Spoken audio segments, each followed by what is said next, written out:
You know what's going on, everybody? You already know what time it is. I don't need to say a thing about what's about to go down because we know what's about to go down. Yeah, we got the game, not Triple H, right? Not that rapper. No, we got pure hatred. Ohio State versus that team up north. You already know how we do it. You already know.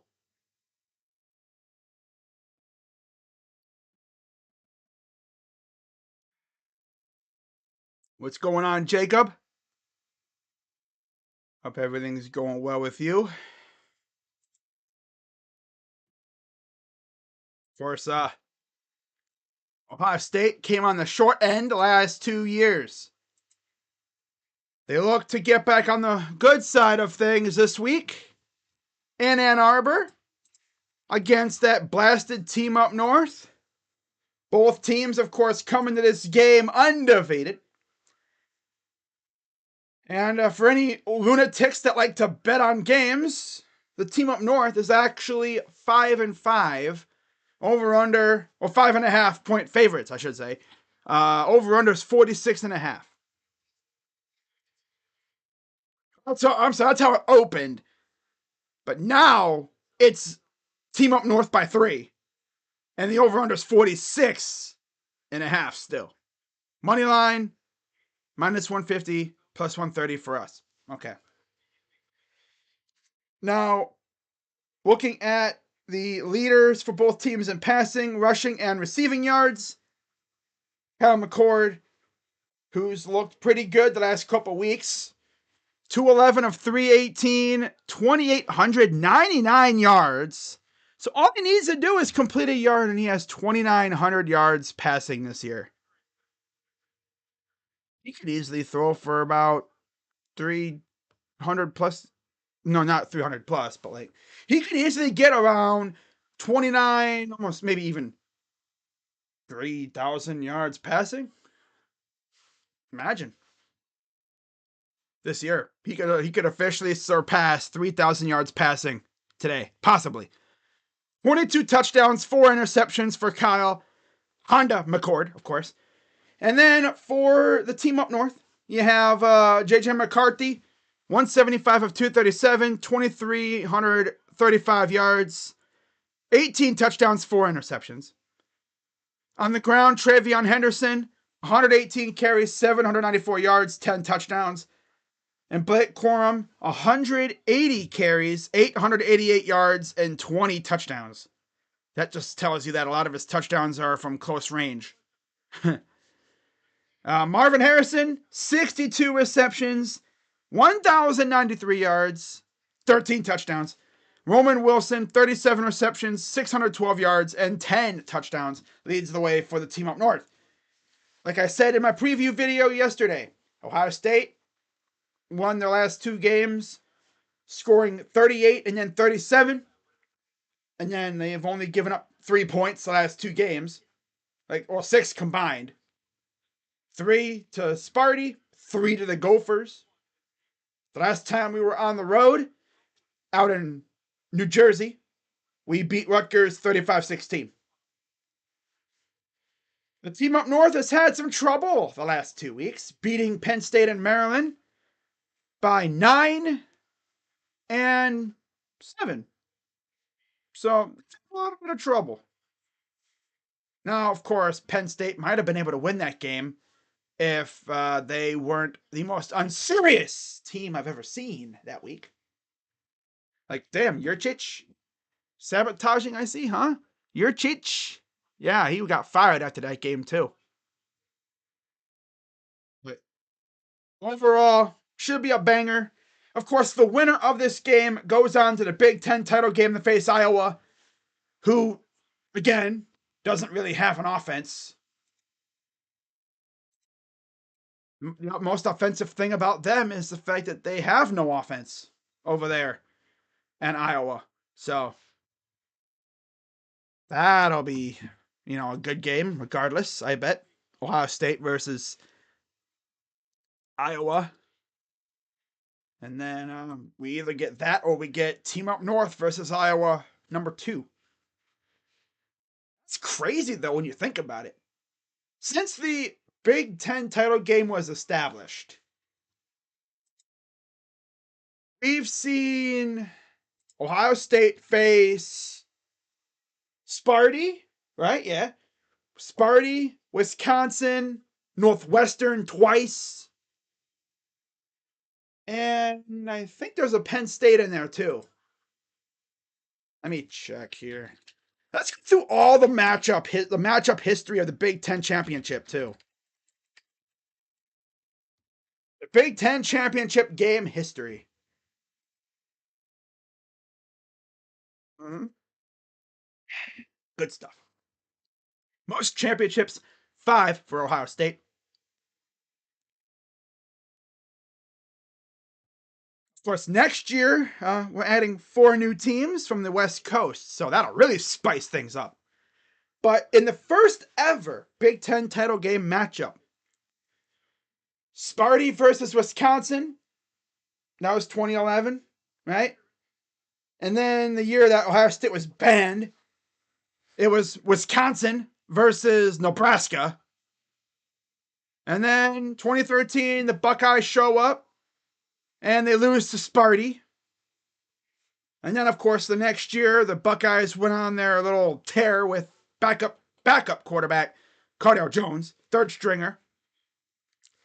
So they got their lick back. And then Sparty faced Iowa. Penn State faced Wisconsin in 2016. And then after that game, Wisconsin and Penn State in 2016 was all Buckeyes for 4 straight years. 17, 18, 19, and 20, all Buckeyes facing Wisconsin, Northwestern, Wisconsin, Northwestern. That's kind of funny. That is kind of funny, though. Wisconsin, Northwestern, Wisconsin, Northwestern. And then the last 2 years, the team up north made it. And they faced Iowa and Purdue. Now, we already know Iowa's going to be in it again. So let's see here. Let's see if we get Ohio State, Iowa. 2 teams that never faced off. But yeah, we're 5-1 in the tournament, in the Big Ten championship game. And then Wisconsin has 6 appearances as well. Mostly against us. A couple against Sparty. Now, Purdue, of course, Nebraska have made it once. They lost. Penn State made it once and won. Northwestern's 0-2, both against us. So you can already tell, who's never made it. I mean, Indiana, Illinois, Rutgers, Minnesota.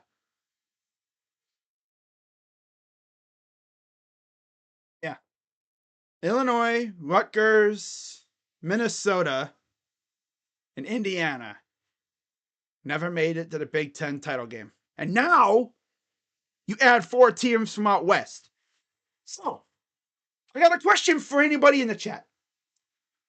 Of the 4 teams that are coming in, you got USC, UCLA, Oregon, and Washington. How long until one of those 4 make it to the Big Ten title game?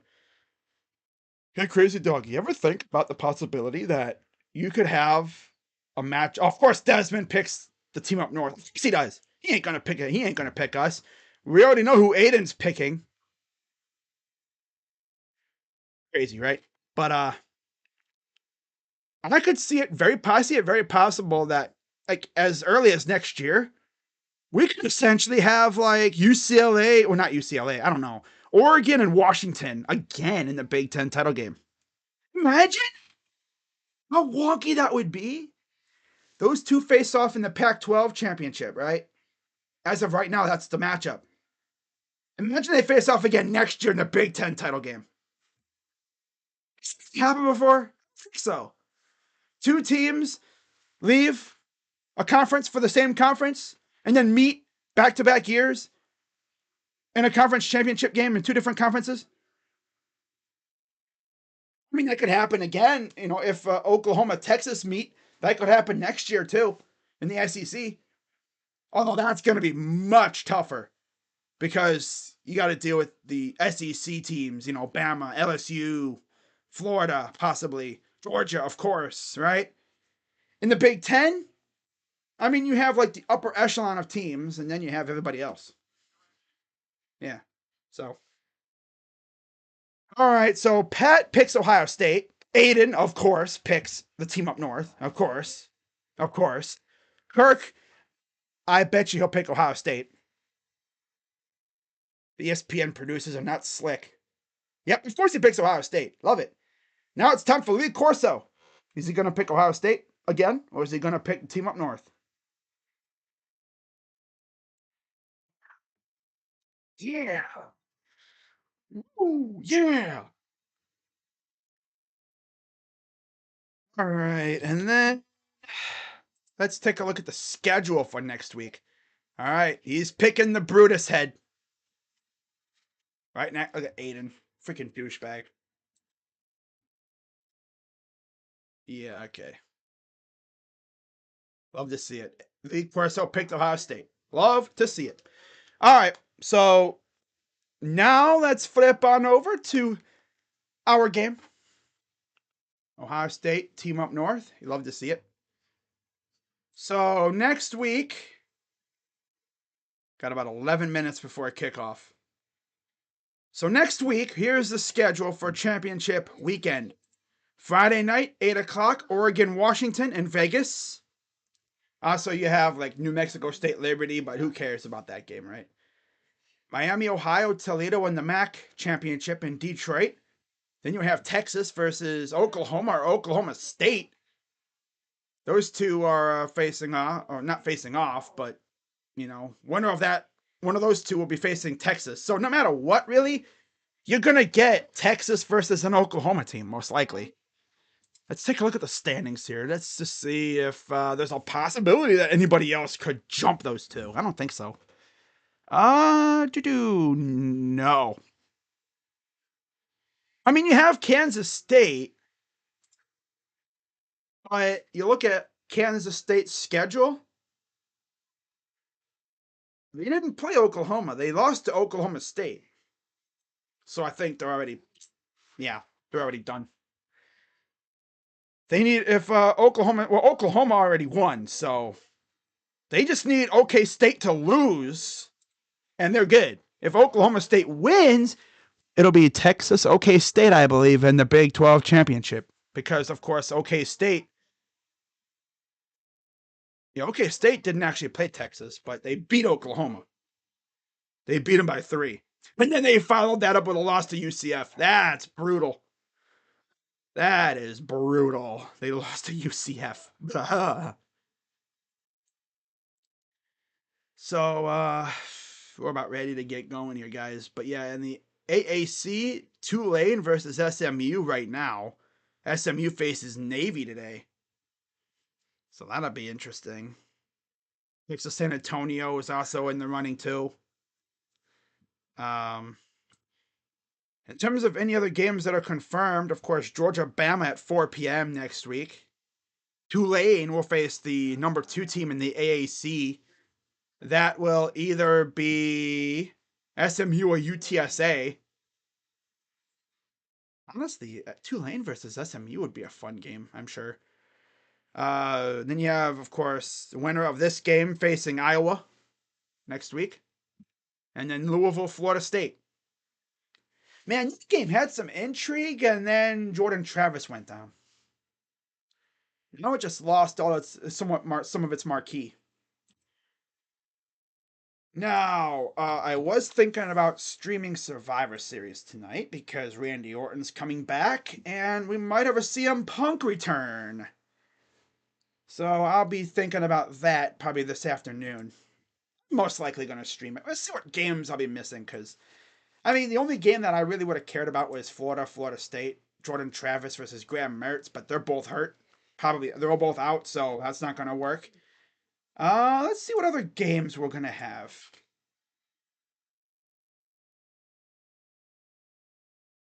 So let's see. We got 7:30 and beyond. We have South Alabama, Texas State, but on NFL Network.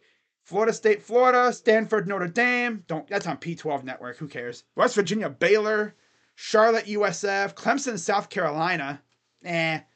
Georgia, Georgia Tech, Kansas, Cincinnati, Iowa State, Kansas State, North Carolina, NC State. Wyoming, Nevada. That's at 9. Cal and UCLA at 10:30. Fresno, San Diego State, and Colorado State, Hawaii. Yeah, there's no games that are really big, so I'll be streaming Survivor Series tonight, guys. All right. Yeah, I'm gonna be streaming Survivor Series. My first ever wrestling pay-per-view stream. How about that, huh? Hope you guys tune in. We're gonna have some fun tonight. Oh, maybe hopefully see a Randy Orton RKO out of nowhere. Right? Yeah. What's up, Trent? Hopefully I'm going to Tuesday game versus Atlanta. Yeah, I hope so too, because when you go, we win. By the way, I heard Donovan Mitchell and Isaac Okoro were practicing. In fact, I checked my fantasy team earlier, and Donovan is a game time is questionable. Okay. All right, so we are about ready for a kickoff here in about 5 or so minutes. Joe Burrow and IR and elevated Adrian McCarron from the practice squad. Are they going to start McCarron or are they going to start Browning? I know Dashy's been pushing for them to start McCarron, which is obvious because McCarron's actually played a lot.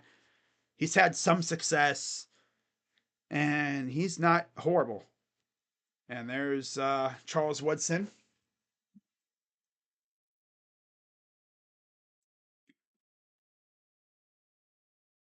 There's the Wolverines coming out of the tunnel. Big difference this year than as opposed to a couple years ago. The last time they were in Ann Arbor. Last time they were in Ann Arbor, it was snowing and ugh. Now it's nice out. Sunny, and there's Sharon Moore, the interim head coach, while Harbaugh has been bad and he's been suspended for the final 3 games. Blake Corum, company getting ready. Oh boy. Let's freaking get it, man.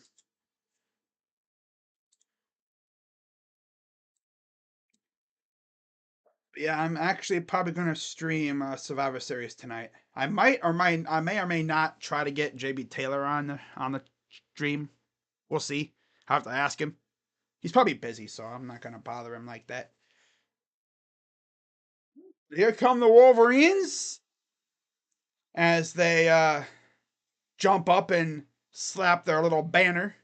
Never forget, for anyone who's really up there in age, you should remember when Ohio State came out and tore down that Go Blue banner that they smack when they come out.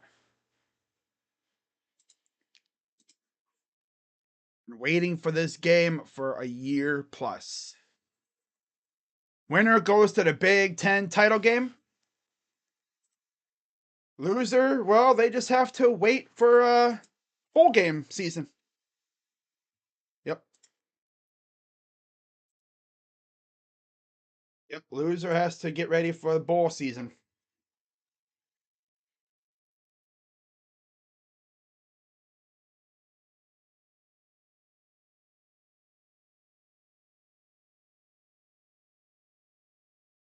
All right, but yeah, before we get underway, guys, be sure to hit the like button, subscribe, hit that bell, and should be a fun game as the Buckeyes are coming out onto the field.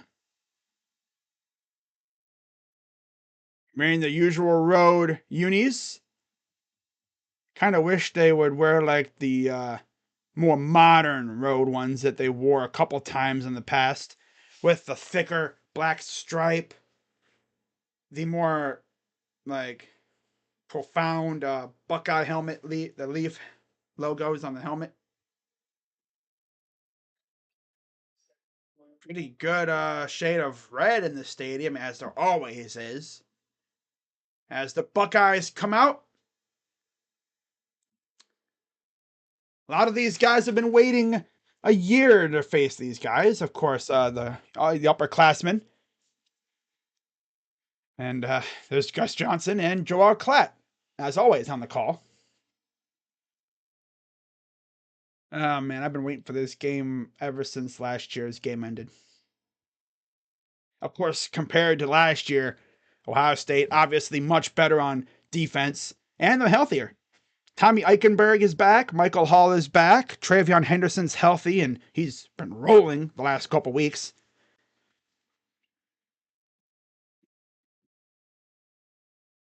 Oh, man, dude. So ready for this. Let's go Buckeyes, baby. Yeah. Man, I've been waiting for this, like I said, for over a year now. Marvin Harrison Jr., see how effective he'll be today. Bench coach Kai Correa. Ooh! Kai Correa joining the Guardians' Major League coaching staff. He's the former Giants bench coach.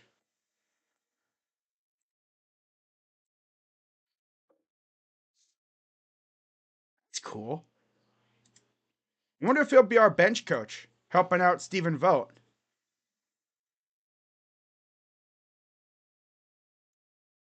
You know, I will say, the Guardians, they hit grand slams with their hires so far. In fact, they've actually taken 2 former Giants coaches and put them on their staff. They have the one coach that we actually interviewed. We brought him in to be our field coordinator, I believe. And then Kai Correa is joining the Guardians staff. I'm hoping as the bench coach, taking over for DeMarlo Hale, who went to Toronto. That would be cool. That would be cool. I think Carl Willis is sticking around, which I'm fine with. People might think that, me calling him Sleepy Carl is like I am slandering him. No, every time they showed him, it looks like he was taking a nap. Because he looks down and you can't see his eyes move, he's looking at obviously he's looking at his strategy. He's looking at his sheet or whatever that he has. But it looked like he was taking a nap. So I called him Sleepy Carl. But overall, he's very good. I wonder who we're going to have as our third base coach, replacing Sarbaugh. And of course, Alamar's back, so that's cool. Sandy's back at first base, of course. Gonna need a new third base coach. Gonna need a new replay coordinator. I'm sure Kai Correa is probably going to be the bench coach.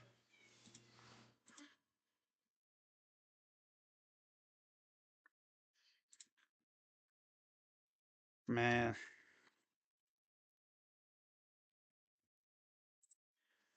Temperature 34 degrees, 28-degree wind chill. Wind about 6 miles per hour.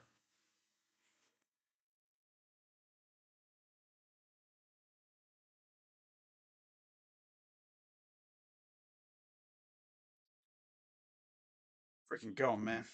Let's go. There's Ryan Day.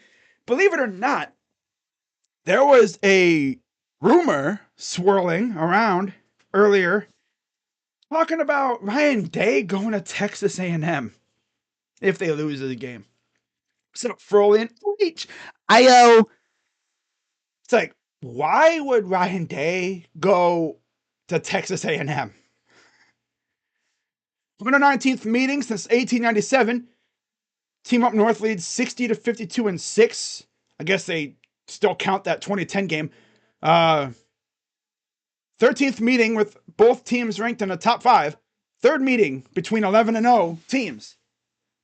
Second in the last 3 years. And we're underway.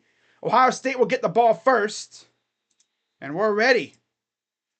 Kyle McCord, a.k.a. Honda McCord, gonna take the field on a beautiful sunny day in Ann Arbor. Second in completion percentage, second in yards per attempt, second in pass yards per game, and tied for first in passing touchdowns. 12-0 record as a starter. All those ranks are in the Big Ten, by the way, not national. They're just in the Big Ten. All right, here we go. Team Up North is all blue jerseys. So here we go. Shotgun. Henderson in the backfield. Snap. Hands it off. And he will fall for about a gain of 5. They're going to rely heavily on Travion Henderson, of course. Simmons, Jackson, Hinsman, Jones, and Fryer up front for the Buckeyes. Henderson, Harrison Jr., Egbuka, Fleming, and Stover. Backs and receivers. Shotgun. Crazy thing is, a lot of those guys could be gone next year, graduating or declaring for the draft. All right, here we go. Second and about 5. Shotgun. Snap, hand it off again, and he will get about a yard.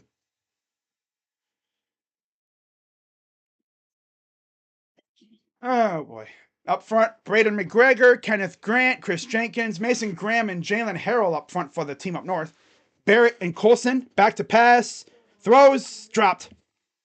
And there's a drop. It's like Buka. Doesn't sound cool when you try to put drop in his name. Like Dropka. Come on, like Buka. You gotta catch the damn ball, bro. I mean, it's right in your breadbasket. How do you drop that? My dude got freaking gator hands. What are we doing, Mecca? Gotta catch that damn ball, bro. It was right in your breadbasket. Unless he was hearing foot. He probably was hearing footsteps. Here's the punt. And they're gonna fair catch it.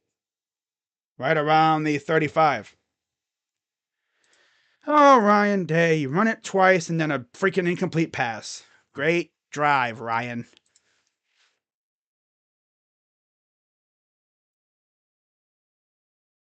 J.J. McCarthy, 290 total yards, 4 total touchdowns, no turnovers last season against Ohio State.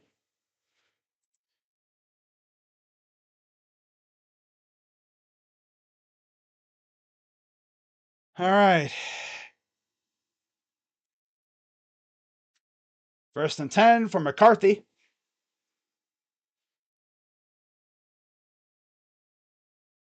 And he dropped it. Like Benison on the coverage, trying to go. Can't tell who that was, but Henderson, Keegan, Nugent, Zinter, and Barnhart up front for the Wolverines.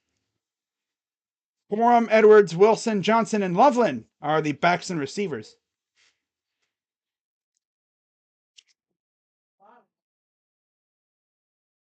Shotgun with running back to the left. 3 receivers also to the left.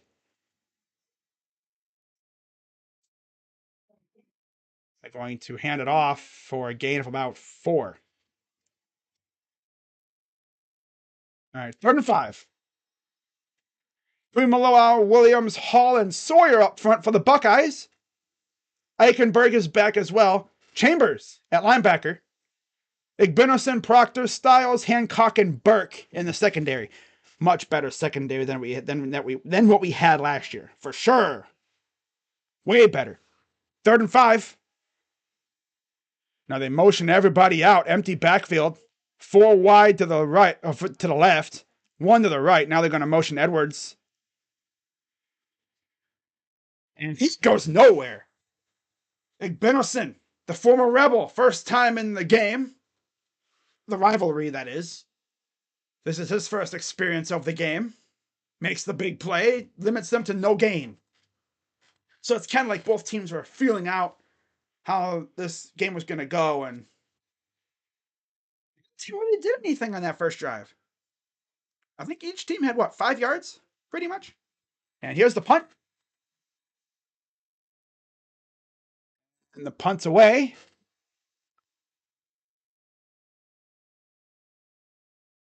It catches it just at the 23-yard line. All right, so good stop there by the secondary. They were setting up like just like funky looking screen pass and did what they were supposed to. They went out there and got a 3 and out.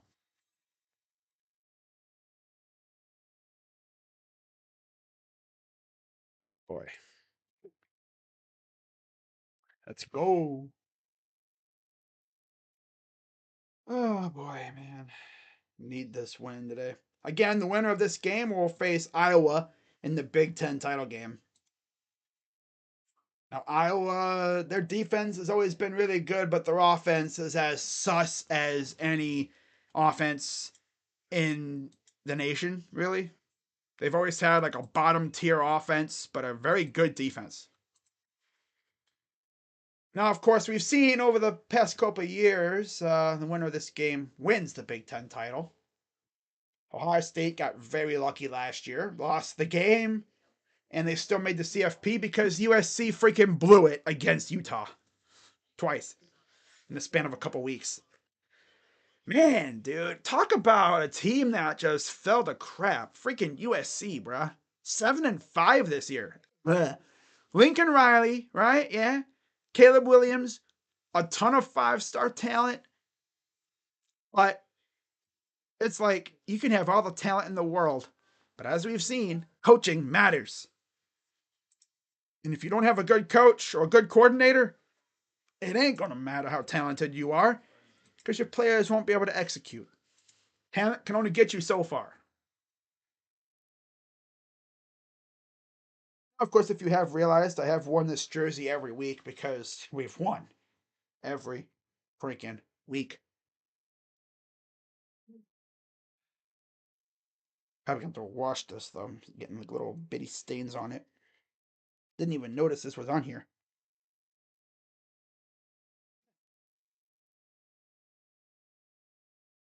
Oh well.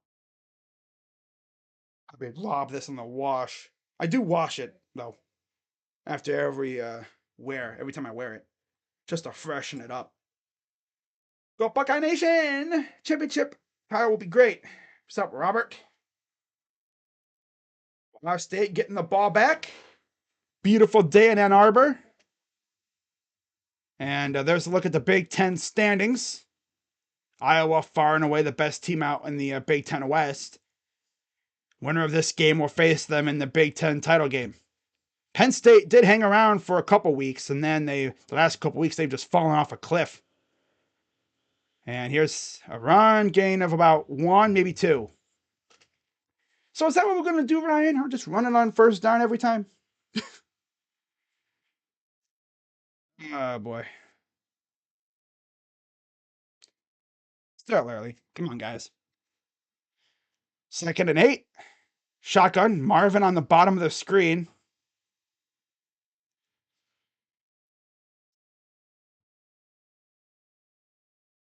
Now they got 2 guys up top. Shotgun from McCord. Just Henderson out of the backfield gets the first down.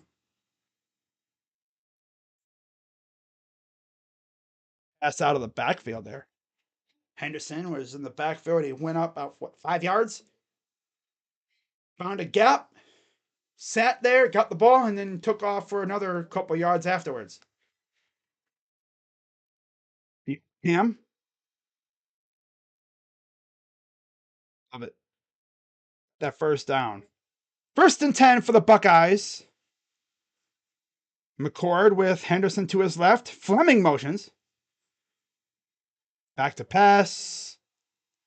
And he just throws it right past freaking Harrison because why not?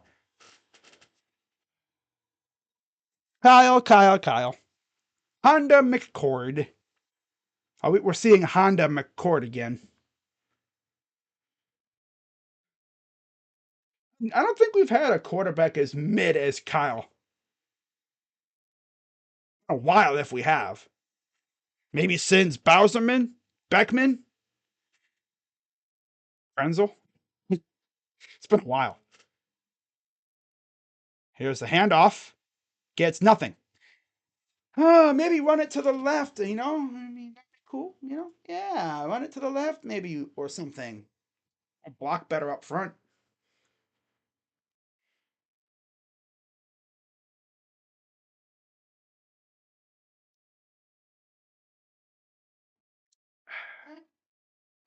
They're down and 10.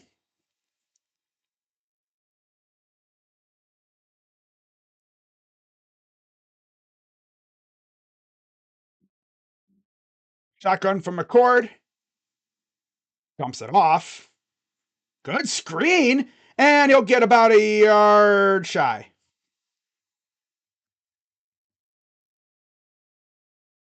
Fourth and 1.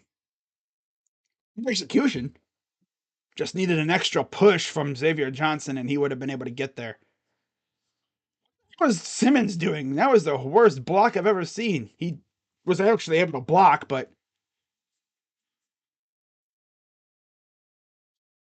yeah, he went down about a yard shy. So, another punt coming up. Yeah, this whole quarter is probably just going to be both teams kind of feeling out their opponent.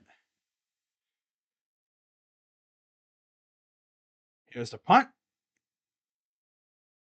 Got punt this time. When he ran into his own guy. His own guy ran into him. That's tough. But yeah, they get the punt. I'm always waiting for them to freaking muff it. Oh, Ryan Day. You don't think Ryan Day is thinking about Texas A&M, do you? No.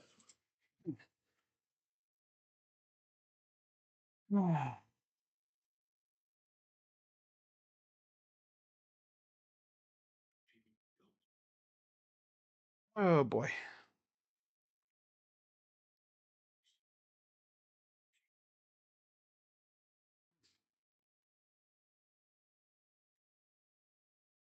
I thought we were gonna get maybe big game Ryan Day, but I guess we're just gonna get, what is this, early season non-conference game Ryan Day? Oh man. Ryan Day playing a little scared. Maybe not scared, but he's like feeling out his opponent. He's not going for the jugular on the first play of the game. We know Urban would. Urban would definitely do that.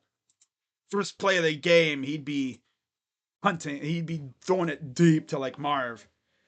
Hunting on 4th and 1 is an interesting decision, but you're in your own territory and you don't want to do something stupid. Should be able to trust your guys, but yeah, like someone said on Twitter, it's too early. You don't want to give them good field position. Hey, Buka looking like Njoku. Ooh. And it's interesting how they have Henderson running up the middle and not around the edges where he's comfortable. Connor Stallions and Jim Harbaugh watching the game together. That's funny.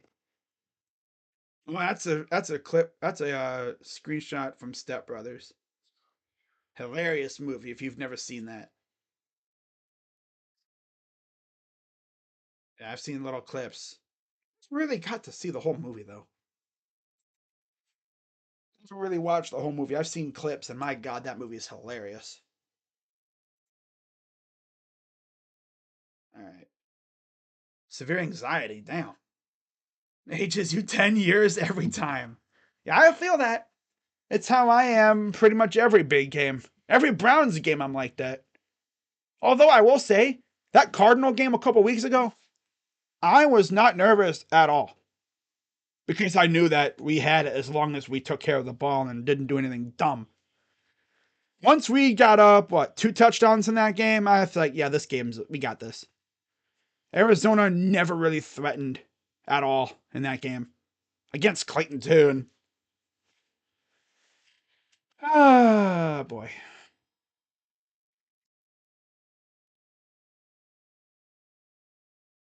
JJ McCarthy. He's looked kind of mid the last couple weeks, to be fair. Not great. Not great at all. Against Penn State, you know? Against Maryland, looked pedestrian, kind of. Hands it off. And there's the defense. Gives up about a yard, maybe not even a yard, maybe a half, maybe a quarter of a yard, a tenth, an inch. They're going to give him a yard, 2nd and 9. If they could put like decimals, it'd be like 7 and like 2nd and like 9 tenths. 9 and like a foot. What's up, Ruzo? Rue. 2nd and 9. 9 minutes to go in the first quarter. Shotgun from McCarthy. And here's Edwards. Gets about maybe 5-6 yards. 5 yards. They're down. Donovan Edwards, the guy that broke off those 2 massive runs last year. Like, Team Up North fans will say, oh, we blew you out. Well, the fact is, at halftime, that game was actually really close. And then those 2 big runs at the end. 3rd and 4. McCarthy in the gun. Man in motion. Pressure coming. And he avoids one guy, and he will get... No, he's about 3 yards shy. It's maybe a gain of 1 or 2. It'll be 4th down, I'm sure. Yep, 4th down. Dog Pound Man. What's up, Dog Pound Man? Pressure from up front. I think that was Williams who came just a fingernail shy of bringing him down in the backfield. Good pressure. Yeah, he's about a yard shy. 2 yards shy. 4th and 2. And here's the punt. You just let it go. Yeah, don't even try catching that ball. And then the end zone for a touchback. So both teams, limited offense so far. But I mean, to be fair, these are 2 top defenses. The loser of this game is eliminated from playoff contention, by the way. Yeah, most likely, because with how good the teams are this year, there's no USC, that, oh yeah, if USC loses, we're fine. I don't know, though. It'll be interesting to see how things shape up. Because we're going to see how conference championship Saturday goes, too. At least, just think, though, at least we're not Alabama fans. Those people, they need like 9 teams. They need all kinds of action this week and next week. They need to win their games, of course. But also, they need so many other teams to lose. In the words of Uncle Lou, they are wearing like 9 different hats this week and next week. They need a lot of action. They need madness. They don't just need chaos. They need utter madness to even have a shot. And first off, like I said, they need to beat Auburn and then beat Georgia. It'd be funny if Auburn just pulled the upset. I mean, after all, didn't that happen in 2013? Yeah. Yep, Chris Davis. They actually had, I think they were talking about him on one of the pregame shows. I've been a Buckeye fan my whole life. I love the Buckeyes, and we're going to win the national championship. I hope so, Rue. I hope so. I need it so bad. We've had some really good teams wasted by bad defenses. This is the best defense I've seen at Ohio State in a long time. CFP prediction: Ohio State, Georgia, Oregon, and Washington. Florida State doesn't make it because they lose. Yeah. Even if they did make it, though, they don't have Jordan Travis. So, they have a good squad, but the quarterback is an unknown. You don't know what you're going to get out of your quarterback. I don't even know who the quarterback even is. Was it Roadmaker or whatever the heck his name is? Whatever, whatever. But yeah, Jordan Travis got hurt. Pretty gruesome injury last week.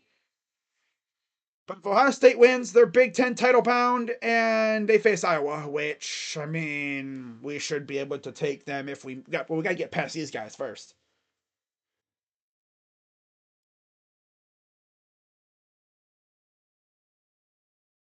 This year, I know last year I didn't do any other really bowl games.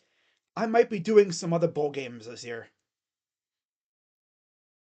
Usually, in years past, I would have streamed games of the top prospects. I do it for March Madness.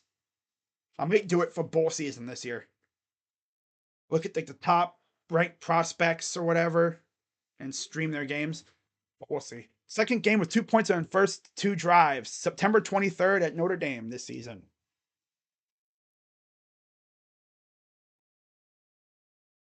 First and 10. 2 punts. Yeah, 2 punts, not 2 points. Play action. Picked off. Come on. Oh, Honda McCord. I freaking hate you, bro. Honda McCord. I freaking hate you, bro. Honda, what were you looking at, bro?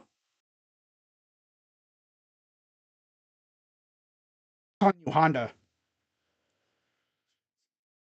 Oh, right, practically threw it right to Will Johnson. Yeah, I see my guy right there, but there's a Wolverine right there. Let's throw it right at the Wolverine. Oh, Honda McCord. He is probably the most mid quarterback we've had.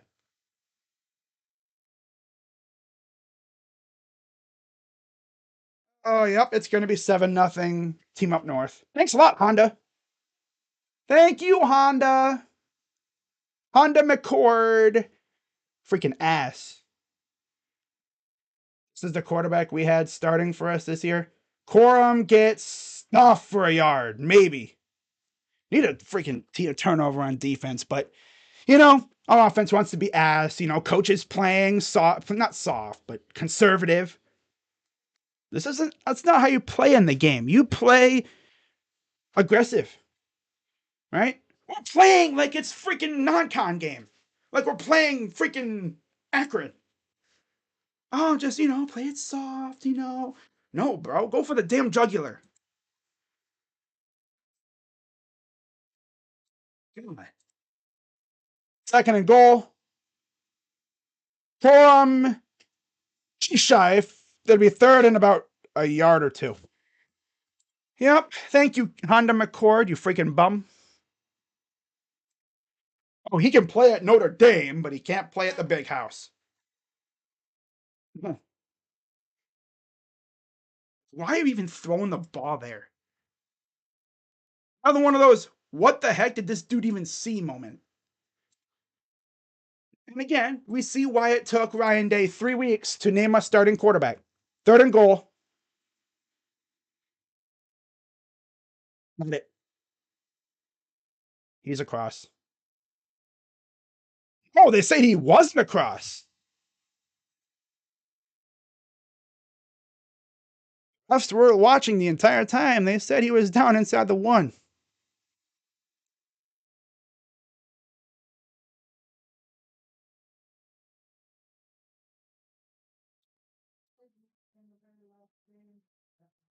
Oh, I'm surprised. Honda McCord.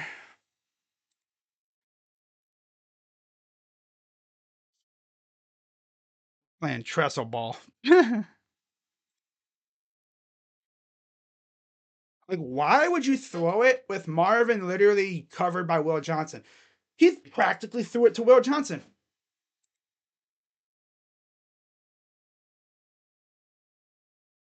He might be the worst quarterback we've had in years. I'm talking before JT got here. I'm talking before, God, who was before JT? I'm talking freaking Luke Fickell, Hauserman era. This is what we have at quarterback, right? Why didn't Ohio State go to the portal and get like a Sam Hartman? Get it, because you wanted to give him a chance. But my God, if Ryan Day knew back then what he knows now, would he go into the portal and get a quarterback to be a stopgap? Because this is ridiculous, bro. This dude is, oh my God. He'll cook 1 week and then he'll look like ass the next. Bo Nix was literally going to transfer to Ohio State last year, but went to Oregon at the last minute. He was? I didn't know that.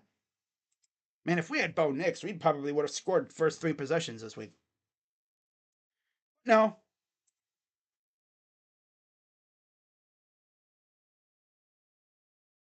Oh, 4th down. Wow.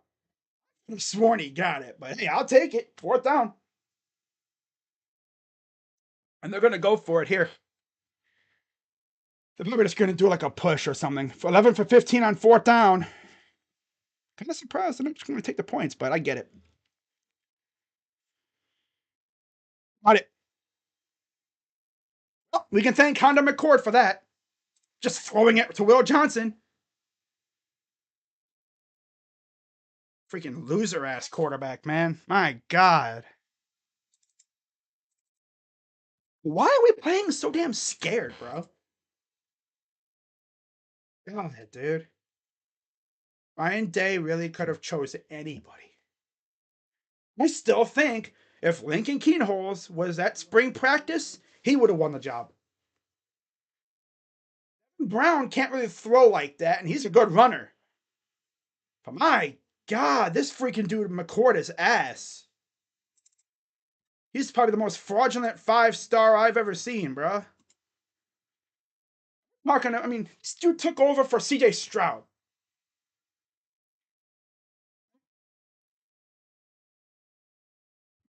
I mean, is McCord blind now or something?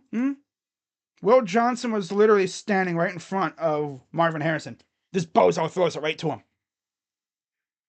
Did he think, Will Johnson was a Buckeye?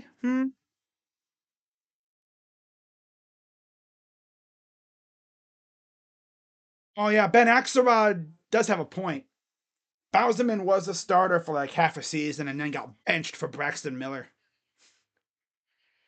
And from Braxton Miller on to last year was when we had this godlike run of quarterbacks at Ohio State. And we got this loser, freaking Kyle McCord. Yeah, Xander. Yep. Yep. Yep. Make it. It's because of this. It's Honda McCord. Possibly the most mid quarterback we've had at Ohio State. Definitely in this millennium. You could say like Craig Krenzel or those guys, but Craig Krenzel had that dog in him. Krenzel had that dog in him for sure. But I'm talking like modern, like post Tressel era for sure. Yeah, this loser freaking McCord is probably the worst quarterback we've had in the post Tressel era. Yep. Because we've seen what Ohio State quarterbacks can do. I mean, God, look what we had the past couple years. We had Justin Fields, right? Yeah. We had CJ Stroud, of course.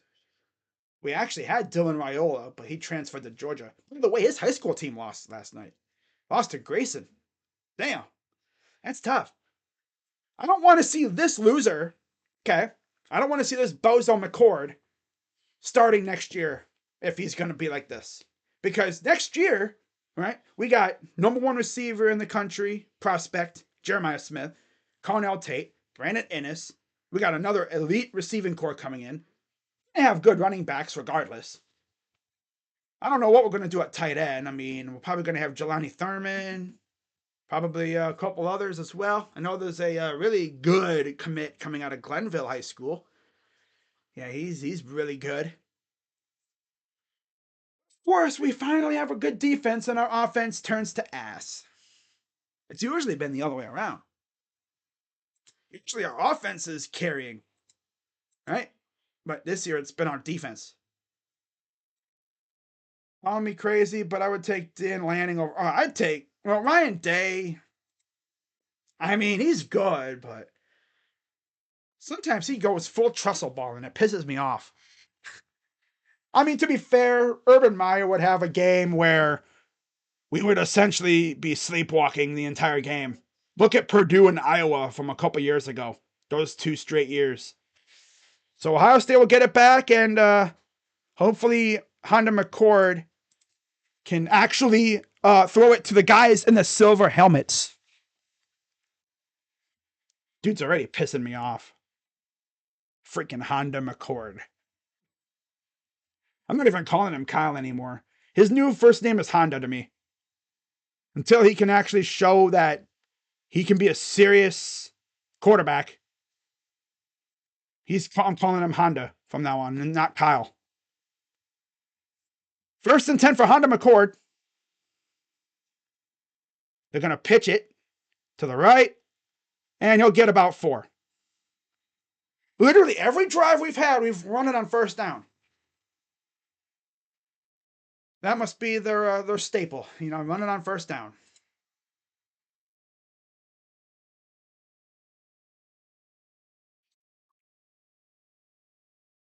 I don't think Kyle. I don't think Honda has that dog in him. No, not like Justin or CJ. That's for sure. 2nd and 6. Irvin on the bottom of the screen.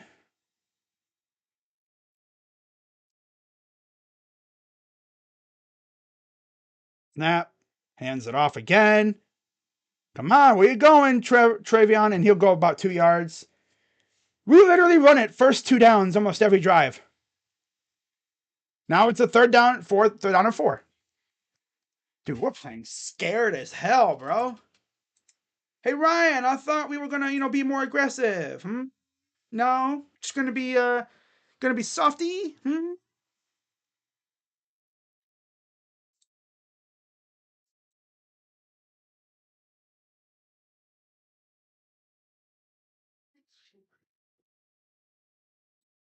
Shotgun from McCord.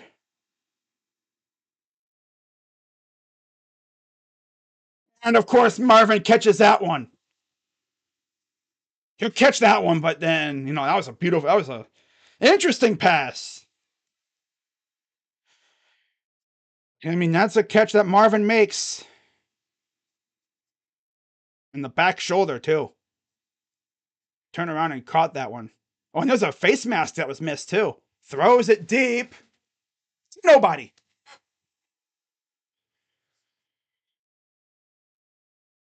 Kyle, I know you went to high school with Marv, but stop forcing it to Marv, bro. You have other weapons. I mean, Marv is the best, so, I get it.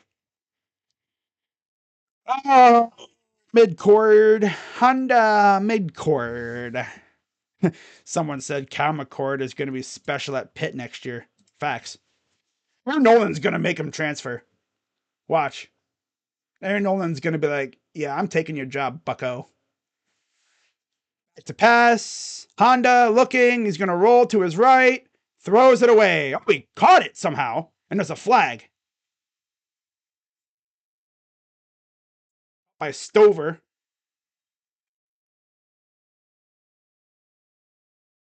Already on the play.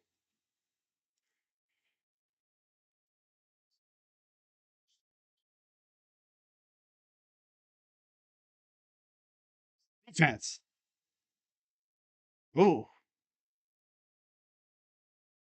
First down, Buckeyes. It's on number 8 here, but they're not going to show that yet. They're going to show the catch. Nice job by Stover to go out and get that ball. And then secure it, too. So those penalty yards would be added. Oh, right there. Oh, he's all up in dude's face. Yeah, I see that. Yeah, I see that now. Okay. Well, we're inside the Wolverine 30. McTrash. I mean, that's what I'm saying. Like, this dude's kind of like scared, man. I mean, and his deep ball isn't like that. It's weird. Here's Henderson. He'll run for about 3. So I'm saying, man, I can't have this dude playing like this next year with the freaking receivers we're going to have. I mean, he's doing this with Marv. What's he going to do with Jeremiah Smith, huh? Best receiver I've seen in a long, long time coming into college next year. Watch his tape over at Shamanah Madonna. Dude is a freaking elite receiver. Could you imagine if Mayfield That'd be nuts, but no, that wasn't going to happen. No. Shotgun. Like to pass. Throws. Almost picked off again. Hey, stop forcing it to your favorite target, bro. Look for the guy who's open. Who's kid? There's Marv.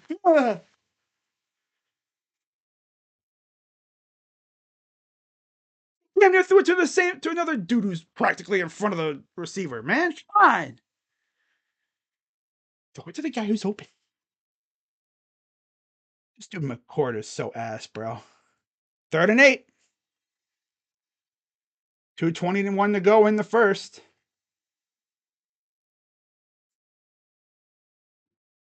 Yeah, this dude McCord is nowhere near the level of Fields or Stroud. And now to take a penalty or timeout. No. Okay. Yeah, it's pretty simple. Honda McCord does not have that dog in him. He does not have that dog in him at all. I was looking at what we got coming in next year at quarterback. We're going to have Aaron Noland as a freshman. We're going to have Lincoln coming in, Devin, and then Kyle. I bet you at least one of the two of those guys transfer.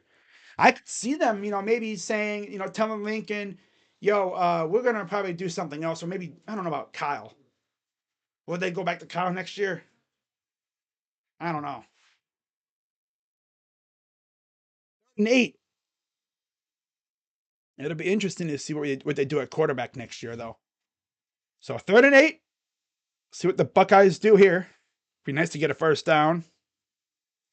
2:21 to go here in the first quarter. Shotgun from McCord. Back to pass. Throws to nobody. This dude is ass. Incomplete. Honda McCord. He'll be really cooking up those awesome car dealership commercials in a couple years. Sup, Rolo Bolo? He'd be really good at doing those car dealership commercials. Flipping burgers at McDonald's. Snap. It's up and good. Well, we got points out of it. Be nice if a quarterback wasn't mid, but okay. Points out of it.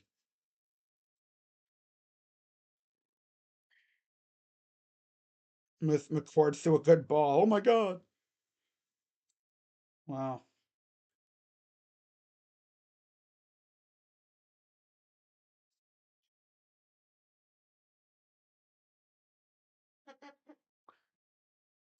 You know who won't be Ohio State's quarterback next year?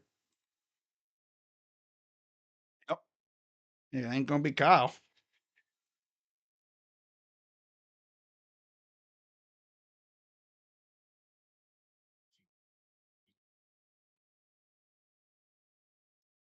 So Joe Flacco remains on the practice squad and won't dress Sunday.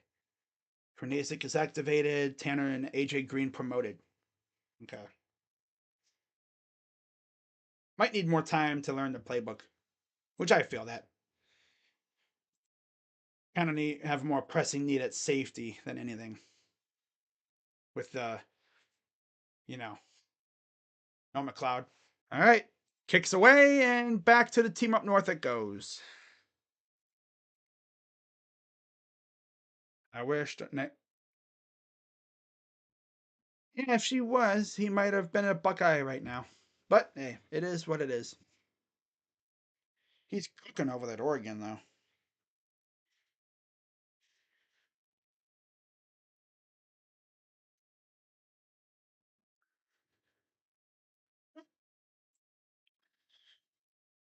Honda McCord looking like booty out here. He looking like booty. But again, you're facing a good defense at team up from the Wolverines, so going to be a defensive battle. But again, look at Jim Knowles playing like 20 yards off the ball.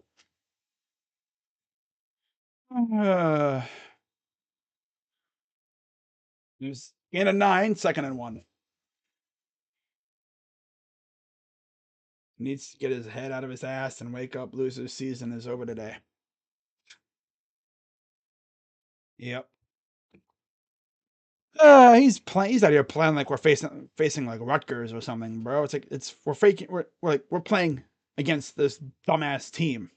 Can't be playing like we're against Rutgers. He's got to freaking take the initiative. Grab the bull by the balls and freaking take this game, man.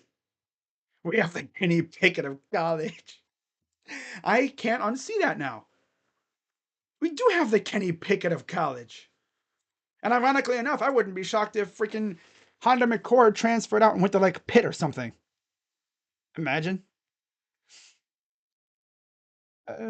First and 10 for the Wolverines. Back to pass. Throws it wide open. Because, you know, they actually can get their guys open, whereas our dumbass quarterback just be throwing it to people who are blanketed.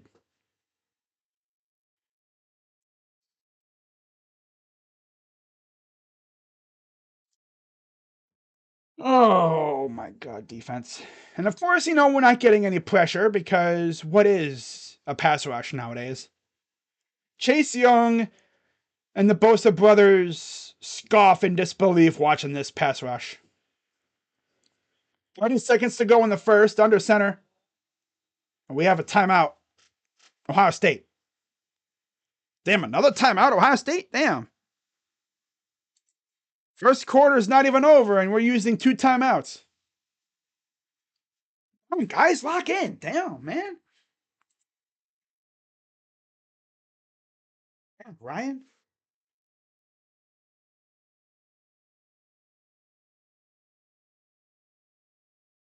I'm recording in big games. Ryan Day set the tone by not going for it on 4th and 1.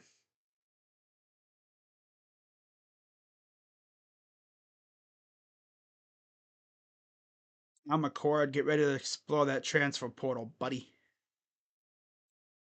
Yeah. I mean, we're not really going to waste this defense, are we? Right? This is a championship worthy defense that we have. Our quarterback's a bum. So, yeah. First and 10. Back to pass. Throws it deep. And he overthrows everybody by like 10 yards. Trying to go to Wilson. Covered by Denzel Burke. Good coverage by Denzel, too. Not really getting too handsy with it. Looking back for the ball. That's the big part. They're jousting and, yeah. All right, 2nd and 10. Just inside midfield. And you'll get about 2 yards. 3rd down. I actually heard Will Rogers is entering the portal, but I don't think Ohio State's going to go to the portal for a quarterback. I think they're going to stick with what they have. If anything, they go with Aaron Nolan next year and they tell Kyle McCord, pack your bags, bucko, you're going to the portal. Yeah. I mean, you should have known something was off with McCord when it literally took Ryan Day 3 weeks into the season to officially name McCord the legit starting quarterback. Like, we did what the team up north did, last year? Remember that?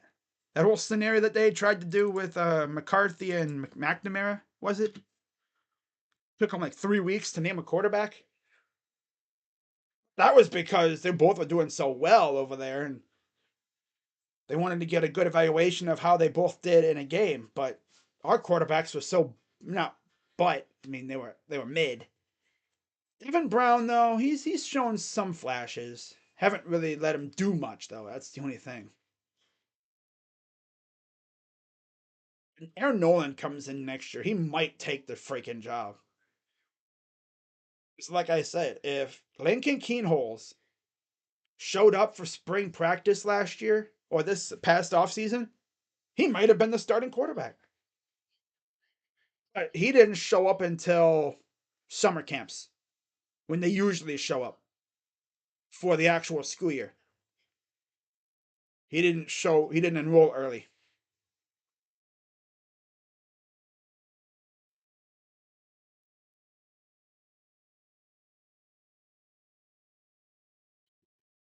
Oh boy.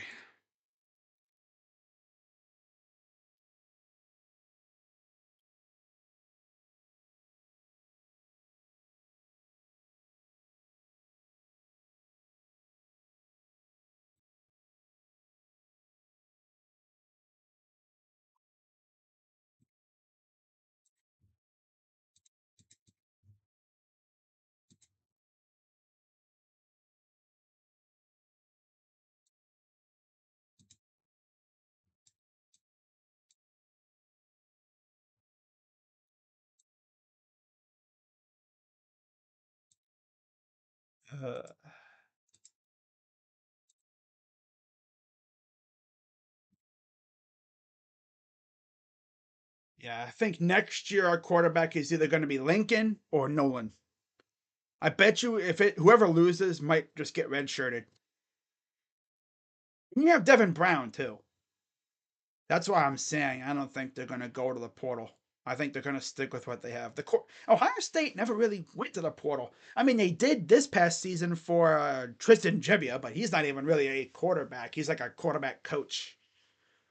They brought him in as like a mentor for the guys, I guess, because our quarterback room is so young and just not great. Oh man. Well, like I said, the way I see it, it should be Noland or Keaton Holes next year. Even Nolan gonna walk in the building and take over the job, and then force McCord to transfer out. Lamar, and of course there he is with those YouTube emojis. Quarterback is trash. Yep. I thought we'd see the quarterback from the last 2 weeks, but nope, nope, nope. This is the quarterback that we saw against essentially Notre Dame for the most part, except for that last drive. So we're ready for the start of the second quarter. McCarthy in the gun with Edwards to his right. 1-8.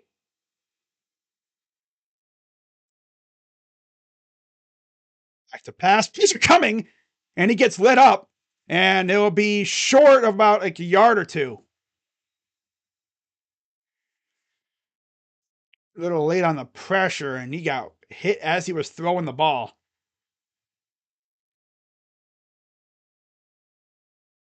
I wonder if he'll go for the Sonny Styles. Like Benison is in there as well with Steel Chambers. Going for it. It looks like 4th and 1.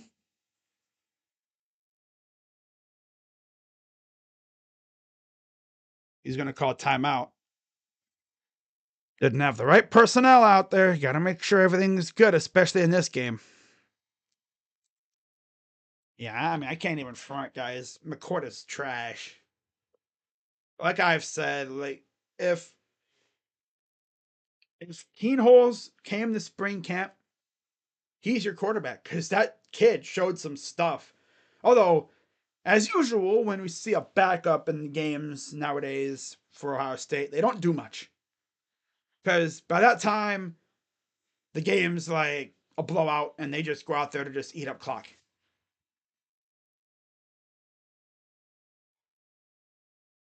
We'll say Keenholes has shown some poise in like the few plays that we've seen him.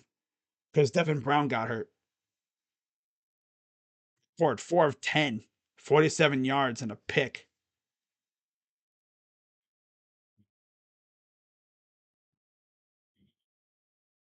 A 1-for-1 on 4th down, going for it again. Shotgun for McCarthy. Form to his left. And he'll get it. They're going to say he got it. Because he leaped over everybody.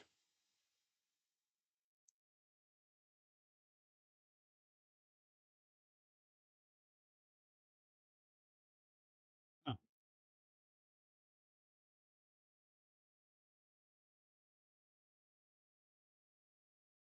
He just leaped over everybody. Oh, boy. Wow. 1st and 10. Edwards gets stuffed for about 2.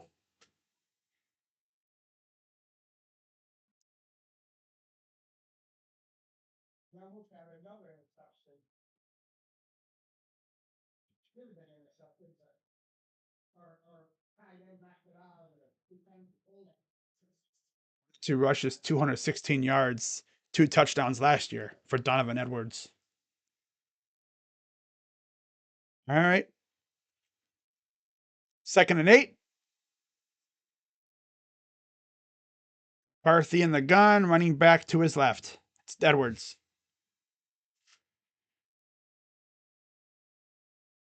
It goes to the right. Snap. And Bennison's right there. Only held him to like a 2-yard gain again.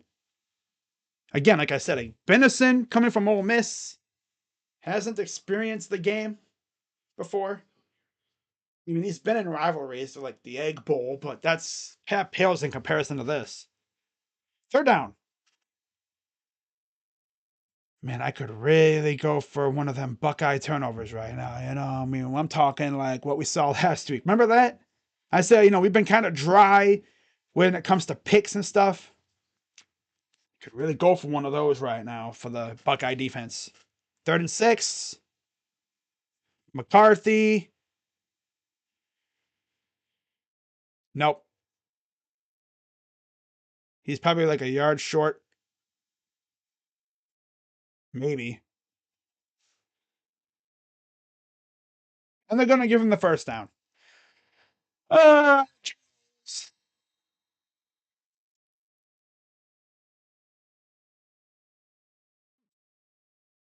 don't know if he got there.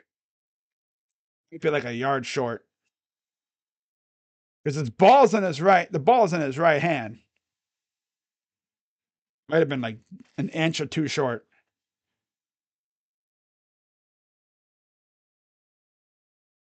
And they're going to review it. Official review for measurement.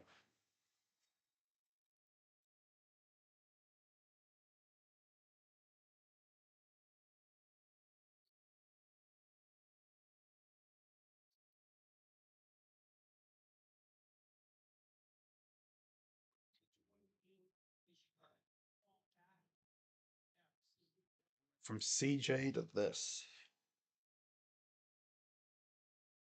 Insurance salesman.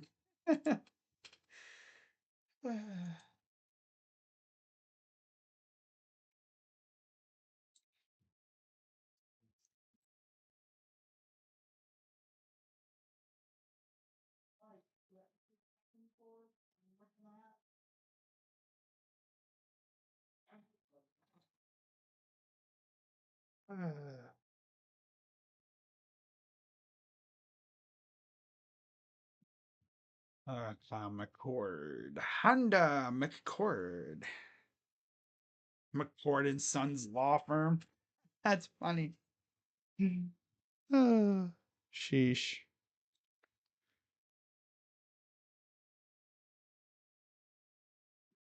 All these years of having a good offense and no defense, and now finally. Runner short, 4th down. And you best bet they're probably going to go for it again. You know they are.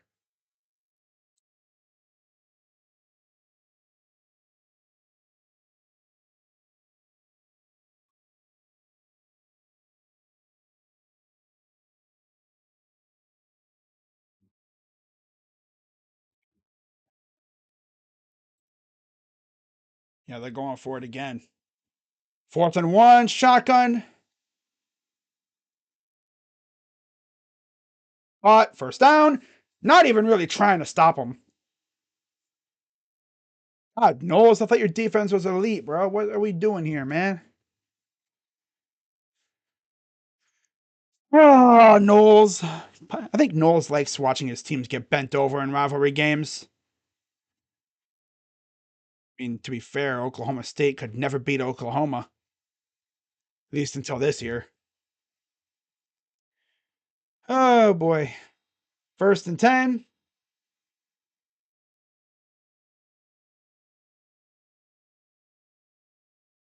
Almost had him like 5 yards backwards, but Edwards managed to just weasel in there for maybe a yard.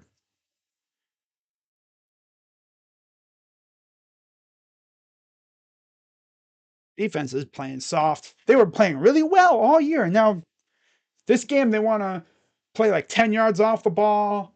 It's like, bro, we got really good players in the secondary. Why are we playing 10 yards off? Why are we giving them space? Playing like 10 yards off the ball. 2nd and 10. Throws it to nobody. Throws it to that cameraman along the sideline. 3rd down. Joe Woods in the stadium. Oh, man. This is very Joe Woodsian for the most part. Playing Joe Woods' style of defense with an elite secondary. And no pressure up front, really. We haven't really had great pressure from the guys up front. I mean, God, JT, I expect you to be wreaking havoc. But nope. 3rd and 10.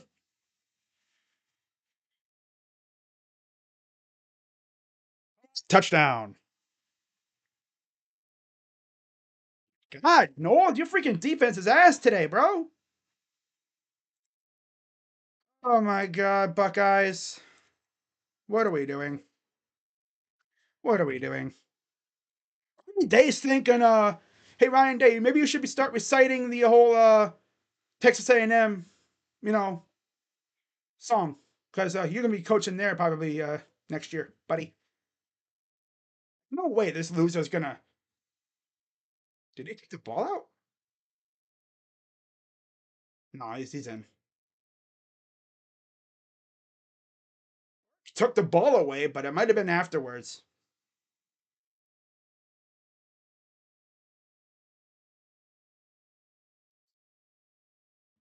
They're gonna actually review it, but it looks like it's probably a touchdown.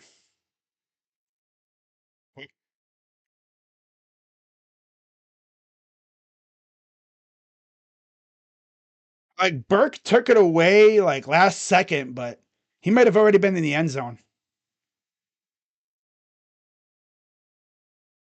I'll say 13-3 at the moment, but they're looking at it. He might have actually taken it away. I don't know. I think so.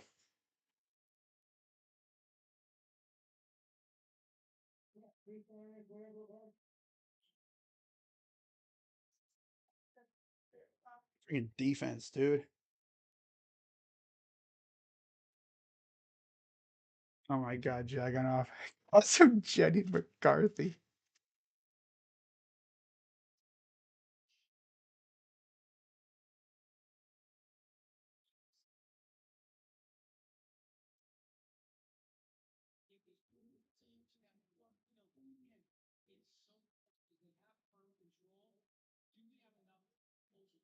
Say it's a touchdown. We already know.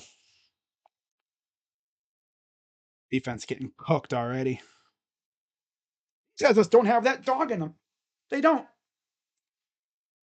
Just don't have it in them.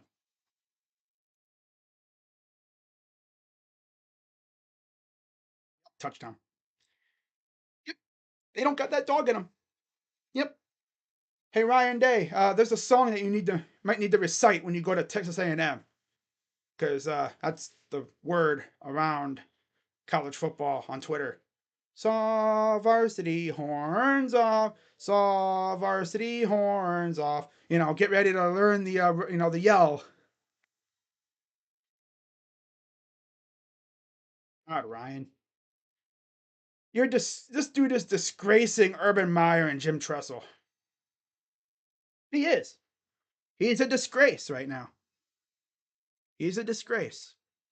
Urban Meyer and Jim Tressel bent these losers over year after year after year after year after year. This loser comes in, beats him in 2019, and then Harbaugh cancels, and then since then it's been all team up north. Get ready for Indeed. What is freaking? You ready to be unemployed, bozo? And then you got Jim Knowles, likes watching his defenses get bent over in rivalry games. But it couldn't beat freaking Oklahoma. Nope. Nope. He was pissing me off.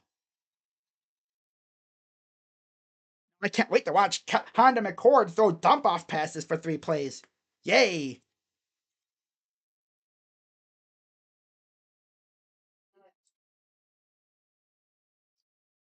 Oh, man. Wait to watch us run on the first down again. Man. If that's in the open field, that's an interception. Probably. If that's anywhere from like the goal line all the way up in the other 99 yards, that's a pick. But no. Oh, boy.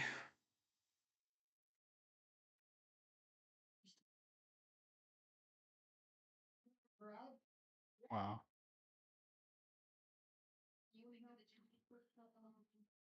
Wow.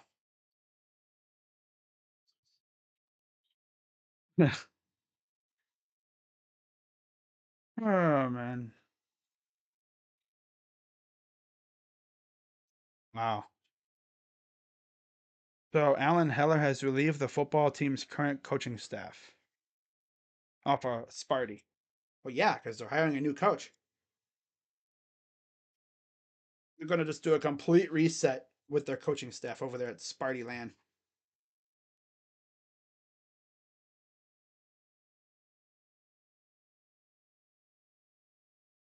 Put anything else on the tree?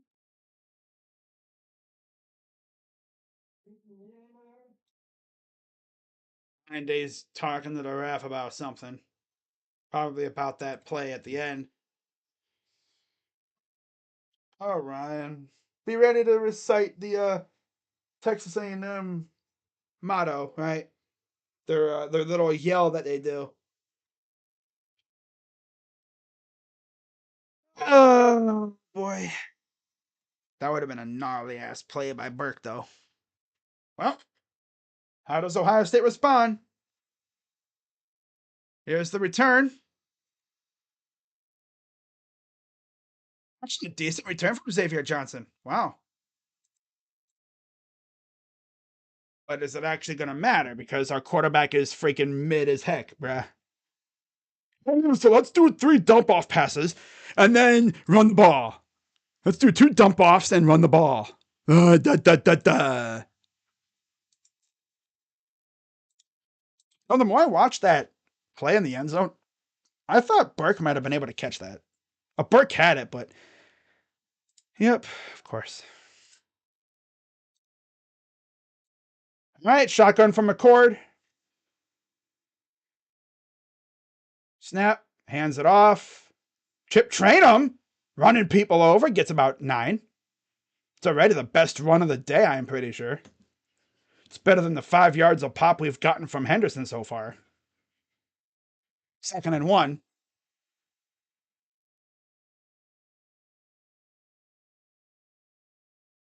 Oh, yeah, they're running the ball. They've ran it on first down every drive so far.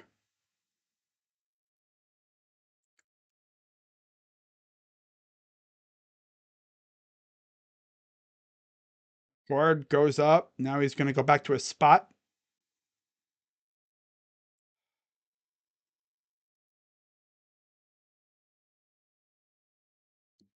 Up by Stover. Big run inside the 35 near the 32-yard line. Good catch by Cade. There you go, Cade. Good throw by Cade, too. Good protection.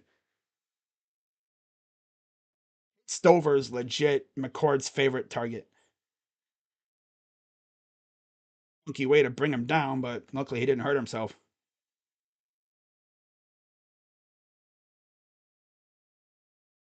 All right, 1st and 10.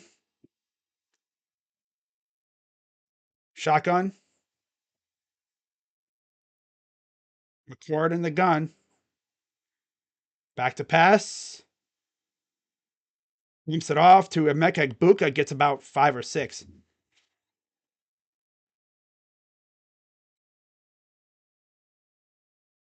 Oh, boy. Yeah, like, honestly, the more I watch that play in the end zone, it looked like an interception. Of course, these refs just are against the agenda. They're against us. They have an agenda. To be fair, the Big Ten refs have always been kind of sus. 2nd and 4. Play action. Dumps it off. Henderson makes the guy miss. Gets the first down inside the 20. This dude, Kyle, or Honda McCord, bro. Oh my God.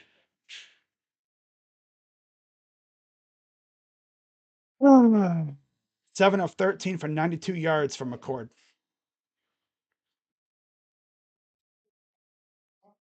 We were legit bullying these losers every year until freaking Ryan Day decided to be not soft, but Frank hands it off. Gain of about, and there's a flag at the end.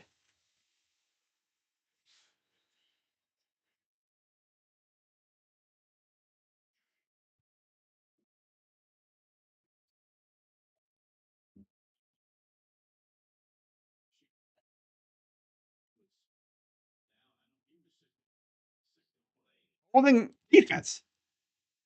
Oh, they said Graham was holding. Let's see here. 55. One of the tackles. Let's see.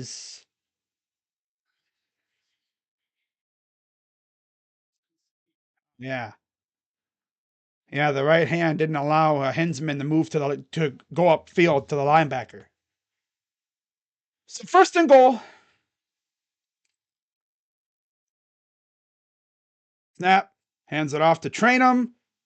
He'll rumble inside the 5 to about the 3-ish yard line.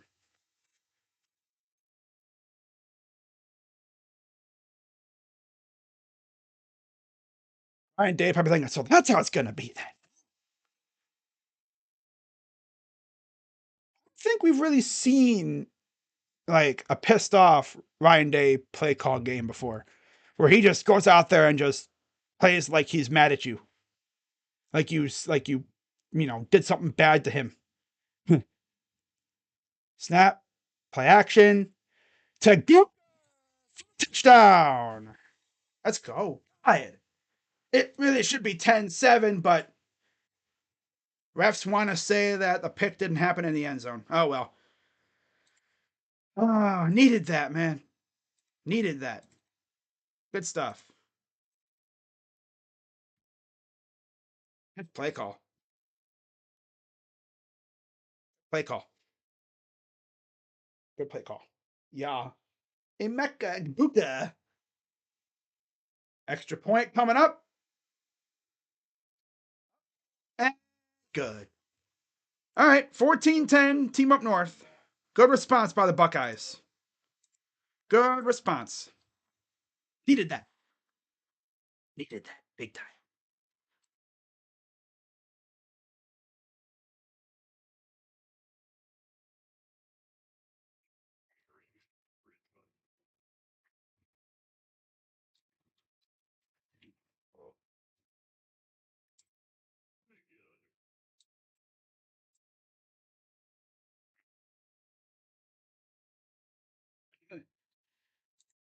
Yeah, I mean, Ryan Day just has this whole different mindset when it comes to playing these games. If you watch Urban Meyer playing in this game, the dude would go balls to the wall. And like the dude was super aggressive. Oh yeah, Ohio State would sleepwalk through some games. We've seen that against Purdue and Iowa, both on the road. And we did lose to TSU and Sparty at home. Yeah, those are losses that we want to forget about. But he did go undefeated in his first year as our coach when we were banned. Back at that whole ban thing, though, that was kind of BS because nowadays like NIL's around, right? That Buckeye team might have been a national title team if they weren't banned. Of course, that led to Terrell Pryor going pro, and Tressel left, and yeah. Like I said earlier, guys, I will be live tonight for Survivor Series. I was looking at the slated games from around like when the pay per view is, and there's not really like any big games that I'd be missing. The only games, I mean, Georgia, Georgia Tech, Florida, Florida State, yeah.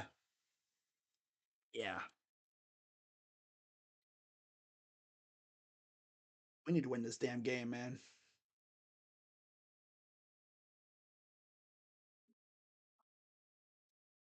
Corey Perry, Corey Perry.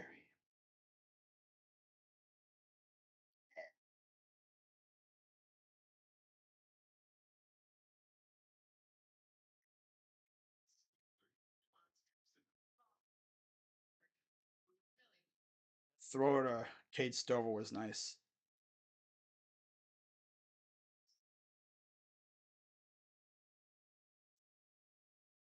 Mid 21. Won't show like, 2019 or before that, right? Now they won't show those all those years because we smacked them around.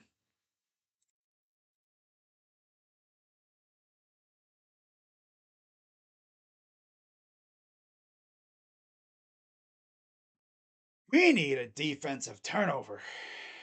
That'd be great. Stars, and I'm one of them. Yeah, if you guys were legit wondering, was that whole Ryan Day Texas A&M thing real? Well, Bruce Feldman says it is, but I don't think he's leaving. Because why in the heck would you leave Ohio State to go to Texas A&M? Ugh. Like, if I'm gonna leave Ohio State, I'm going to a team like on the upper echelon, which Saban ain't going anywhere. Smart ain't going anywhere. Notre Dame's got Freeman. I'm not going anywhere. Why would I leave Ohio State? I'm literally blessed with a top recruiting class damn near every year. And yeah, I mean, sure, his coaching decisions have been kind of sus at times. I mean, we all remember how he was in love with screen passes at one point. What was it like last year? Remember that? He loved his screen passes.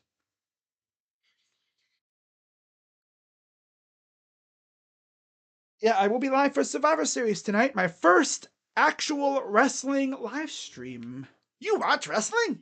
That's what everyone's gonna think when they see that. You watch wrestling? Oh, it's something, I mean, I probably wouldn't be streaming it if it was like a, not a top tier pay per view. It's Survivor Series. Not to mention, not to mention, like Jason says in the comments, the Viper, Randy Orton's back, and gotta be live just in case CM Punk returns, just to get my reaction. We gotta manifest a pick six, bro. I'm talking like pick six or scoop and score. A turnover would be great. We got to get the ball first. We actually would have had a turnover last drive, but the ref said, "Oh, he's in the end zone. It's a touchdown." Duh. It looked more and more like a freaking defensive pick for Burke. Yeah. Yep. The boys got to lock in, man. They got to lock in.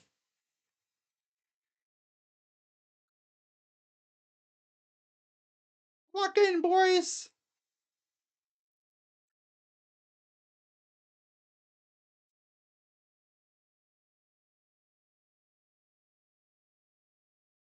Holding in. Eh.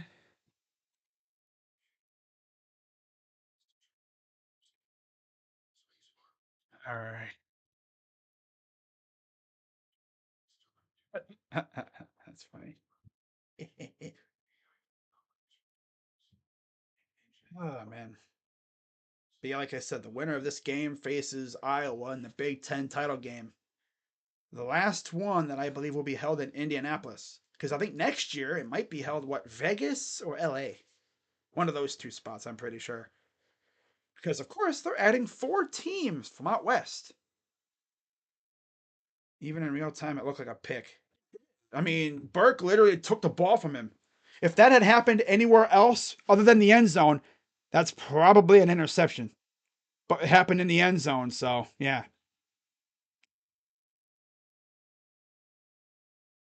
Brady Quinn, Mark Ingram.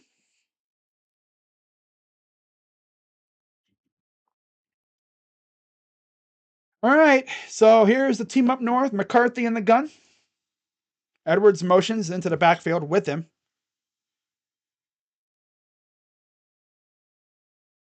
Oh, dude, Hancock, why did you stop, bro?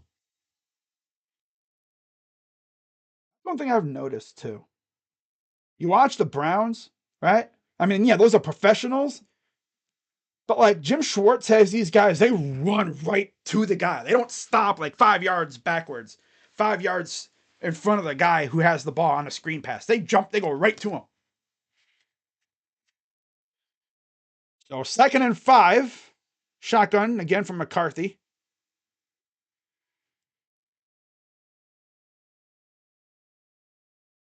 Back to pass. Throws. Hot at the 50. Uh,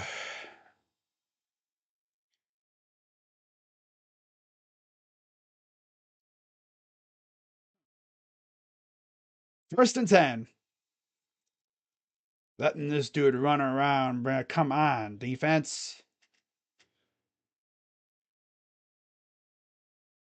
You get about 2, maybe 3 on the ground for Corum. I'm at a party for the game and we scored for a touchdown. My dad wasn't downstairs. Damn. And Austin was right there, too. Always right there, but they can never come up with it. 2nd and 7. 5 minutes to go in the half. Need a turnover, man. We've been dry on turnovers all year, really. They've been getting them more and more a little bit here and there, but not like what you'd expect, from this defense. Force them, man. We can't just rely on mistakes. We got to force the turnover. We got to make him turn the ball over. We can't just hope that he has a bad read. No, we got to get in there and, if he's about to throw the ball back, you put your hand up and you swap that ball down. Or, you do like what Miles did that was last year. He just takes the ball and yeets it. What are you talking about? Yeah, that's true. I'm talking about professionals. Miles Garrett's like insane. Our pass rush really hasn't been all that this year, to be fair. 3rd and 5. I think because they're more focused on containing than Marshall coming in. Oh, look at that. I say get a sack, and that's exactly what they do. Michael Hall, who returned the game today, I think he's been missing the last couple weeks because of injury. He's playing, and he got a sack. Oh, he actually almost ran right into the right tackle, too. Let's go. And that'll be 4th and 10. Yeah, ain't no way they're going for it now. Mika Buka back to receive the punt.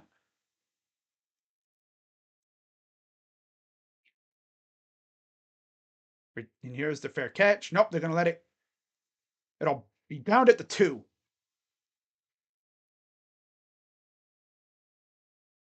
Wow.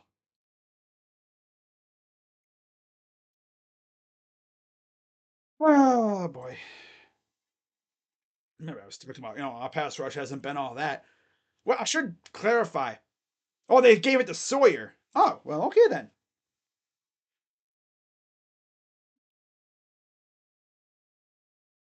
Guess they aren't calling holding. Nope. Let's see how the Buckeyes go out there now. Be cool to have a big drive. I'd love to see us have a drive that takes up the rest of the half and ends in a touchdown. Future Cleveland Brown, Michael Hall. Yeah, I would love him on our defensive front.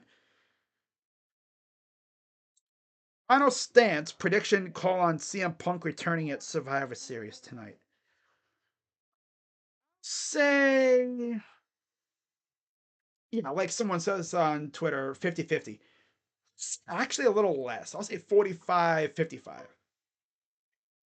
don't know, because to be fair, they've done a good job, like putting out any fire out there when it comes to those rumors, which would make it even more insane if he did come back. I mean, that would make it even more insane if he came back, right? Because nobody would. I mean, everyone's expecting it, but the way the WWE's been talking, it's not going to happen. So if it happens, oh boy.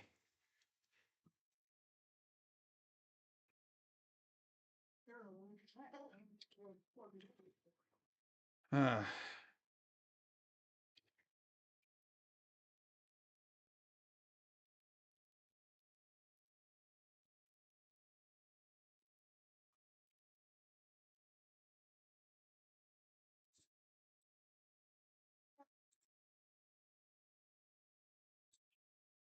when did college refs stop calling holding penalties?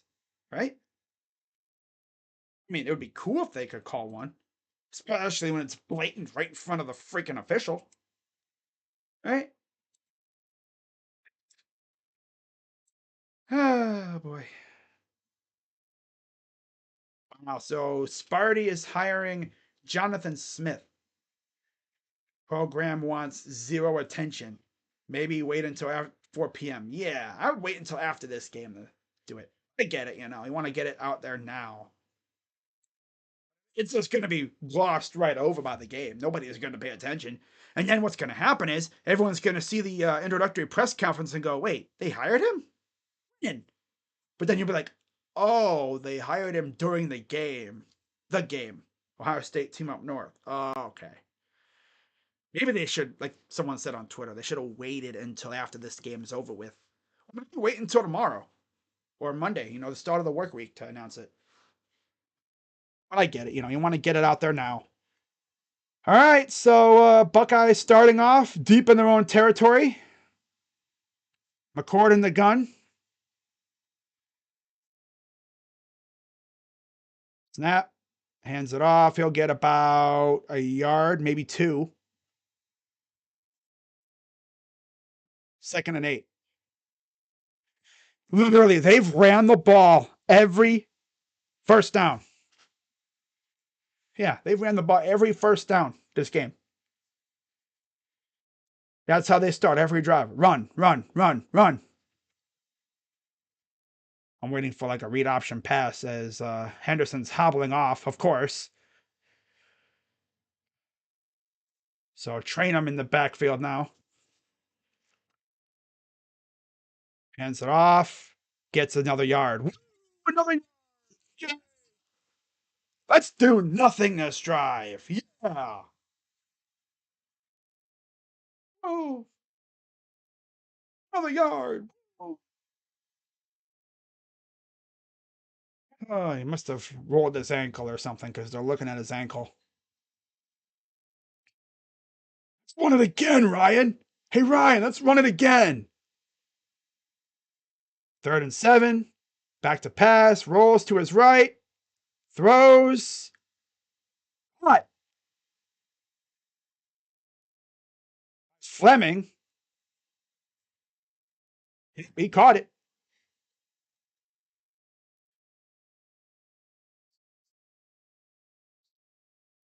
Yeah.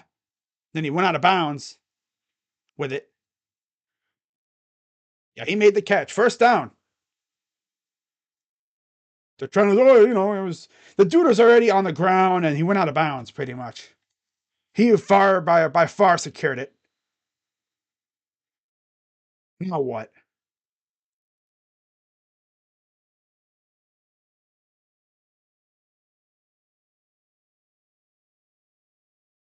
Review that? They let the freaking touchdown count. They're going to freaking overturn that. He had the ball clearly. He had slid out of bounds. My God, these refs, man. See, he has it, right? He has it. Sliding out of bounds. Yeah. I'm going to say it's incomplete because of that. It's a catch.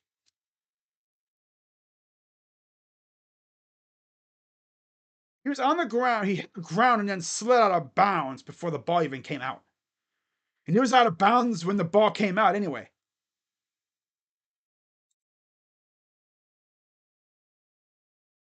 Catch, bruh. What are we doing? Oh, now, of course, they're going to review that.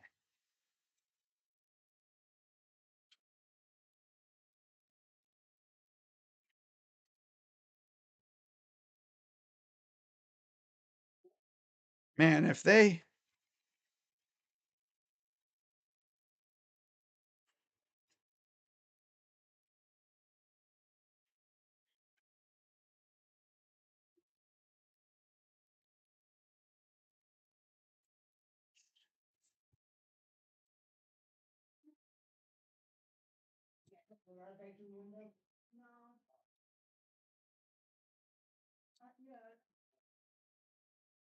Oh, of course it's a catch, you bozo.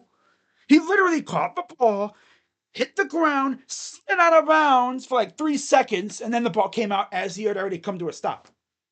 Oh, it's a catch. Freaking bozo ass ref. I'm right, it's a catch. What are we talking about here? Minute 34 to go here in the half.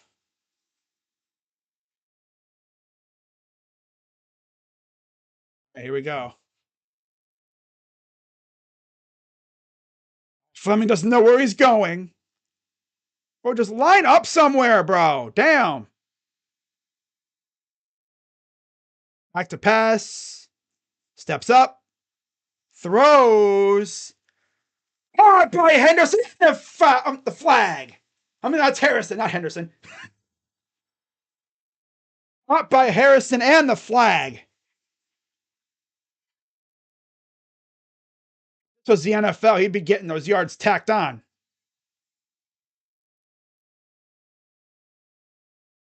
Yeah.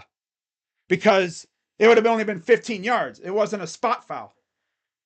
Because in the NCAA, when you have PI, it's just 15 yards. You don't get it added on.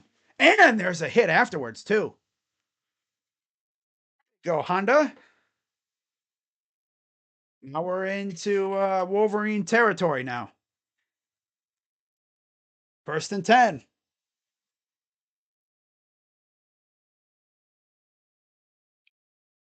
Minute and 11 to go here in the half. It's a good ass play call, too. Good catch. Man in motion. Snap. Back to pass. Throws it over the dude's head. Hey, Kyle, Honda, you're supposed to throw it to the guy's hands, not behind him. Come on, bro. Must have been, you threw it a little late. Honda. He's like a Honda McCord, sounds like Accord. He's mid. He's like a sedan. He ain't no sports car. Hell no. He ain't no Ferrari. Back to pass. Dumps it off to Henderson. Gets popped as he caught it. Gets about a yard. Now we're going to be conservative and settle for 3.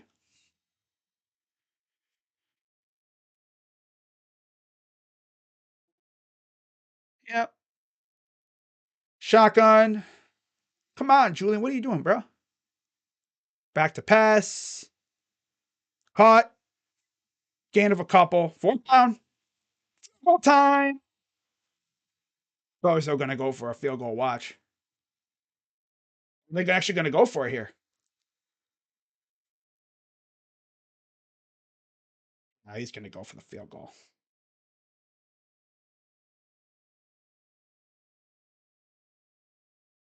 On. Yeah, he's going to go for the field goal.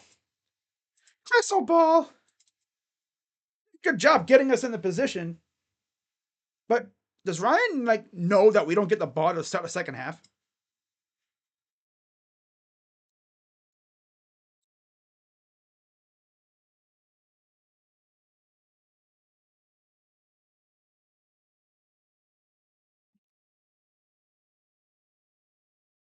It's a good catch by Marv, though. So we're going to have another field goal unit. Another field goal coming up here.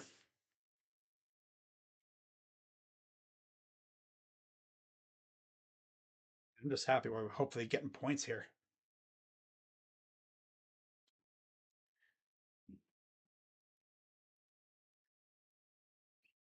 All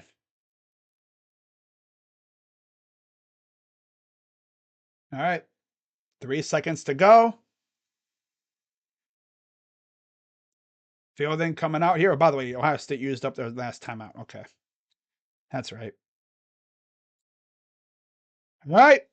52-yard attempt for Jaden Fielding. And we have a timeout. Team up north. He actually kicked it. I thought he wouldn't have. Wow, that's. Yeah. Can't wait for him to miss it because he did that. I've seen, like, literally. The like last week, the Steelers, didn't they do something like that? Tried to ice Hopkins, and instead of kicking it, Hopkins just literally walked the other way. Kind of interesting how he'd actually kick it. To watch him miss because he did that. Wow.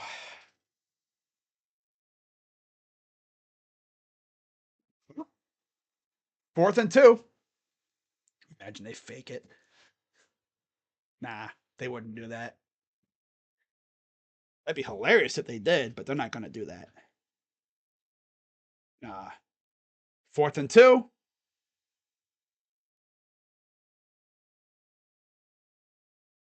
52-yard attempt for Fielding. Snap. Missed it. I knew he was going to miss it because he kicked it when they called the timeout. Freaking bum. Good job, bum. Because he kicked it when they called the timeout. Honestly, I wouldn't have even kicked it. I would have just, when they called the timeout, I would have just walked off. I wouldn't have tried to kick it. Freaking loser ass, freaking kicker. Freaking kicker.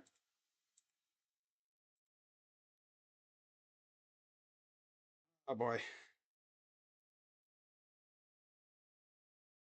So we did all that for nothing then. Okay. Yep, did all that for nothing. All that for nothing. Good job, you freaking kicker.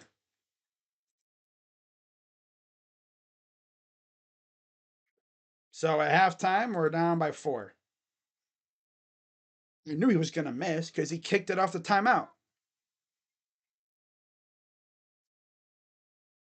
I wouldn't have even kicked it. I would have just walked off.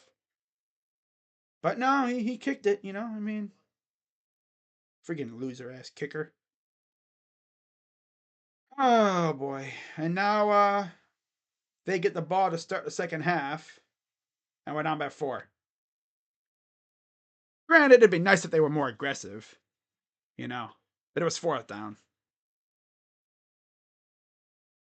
Oh, Ryan Day, be ready to recite the Texas A&M hymn, the war hymn as they call it, I believe. Yeah. All right, let's look up the stats and stuff. Bum ass kicker. Ryan Day playing super soft. He's playing like we're facing Rutgers. Right? Settling for a 52-yarder. Yeah, like Chris Fedor says, shouldn't have taken a practice swing. We had 40 seconds, and this guy's like, I'm just going to stand here. Right? Yeah, I knew he was going to miss. I knew he was going to miss. He took that practice kick, and I was like, yep, he's missing it.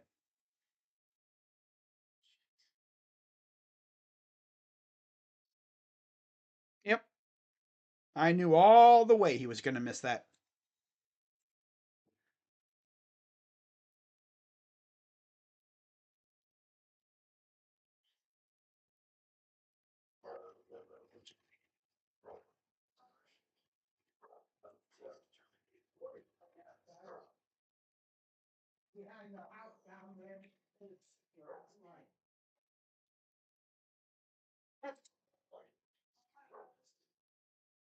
All right. So, looking at the stats, Kyle McCord, 12 of 19, 156 yards, a touchdown, and an interception. Henderson, 8 carries, 19 yards. Trainum, 3 for 14. Through the air, Marvin, 2 receptions, 68 yards. Stover, 3 for 42. Henderson, 3 for 19. Egbuka, 2 for 9 and a touchdown. Johnson, 1 for 9. And Fleming, 1 for 9. Defensively, 1 sack to Jack Sawyer. Oh, so they officially gave it to Sawyer then. Okay. And then for the team up north, McCarthy, 8 of 11, 85 yards and a touchdown. On the ground, Corum, 9 for 19 and a touchdown. Edwards, 6 for 13. McCarthy, 3 for 2 yards. Receiving, Roman Wilson, 2 for 31 and a touchdown. Loveland, 2 for 23. Johnson, 1 for 19. Barner, 1 for 7. And Edwards, 2 for 5. And then they have no sacks or anything. I knew damn well he was going to miss the moment he took that practice kick. I don't know why you're settling for a 52-yarder, though. 36 seconds in CFB is a lifetime. Freaking kickers, man. Freaking kickers. Ay, ay, ay.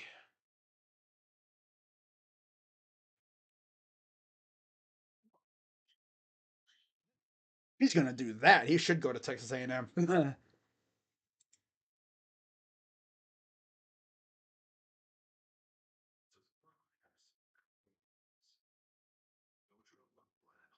He knew damn well he was going to miss that. The good ones make it no matter what. I don't know why you even take the practice kick.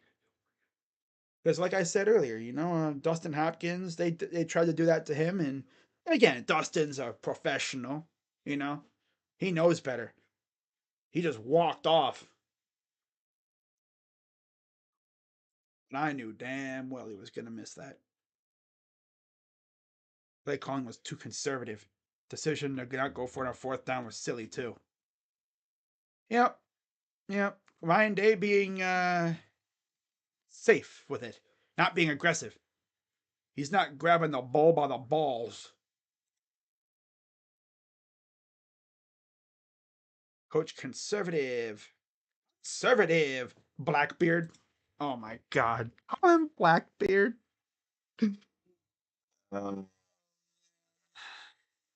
Blackbeard. Can't see that. Just for men. Yeah, him and Kevin Love, the poster men for Just for Men.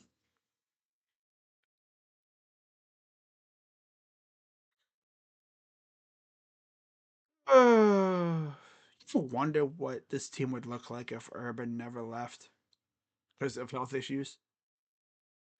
It makes you wonder. I mean, yeah, we probably would have had more losses because Urban teams always had a tendency to sleepwalk through games. But he got the best out of his players.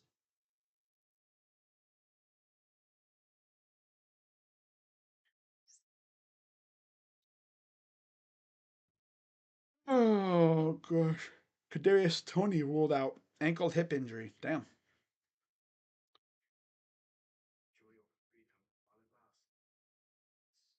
Yeah.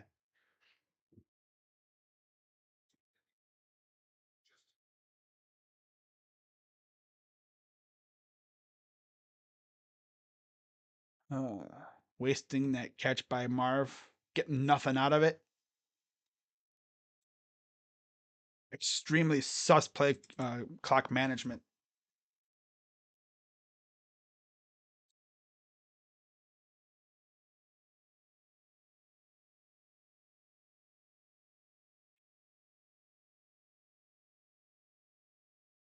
Ryan Day, bro, what are we doing, bro? All right, let's see what scores from around the nation are looking like. So 10-7 Louisville over U Kentucky. Texas A&M beating LSU 17-14. And let's see what other games are going on.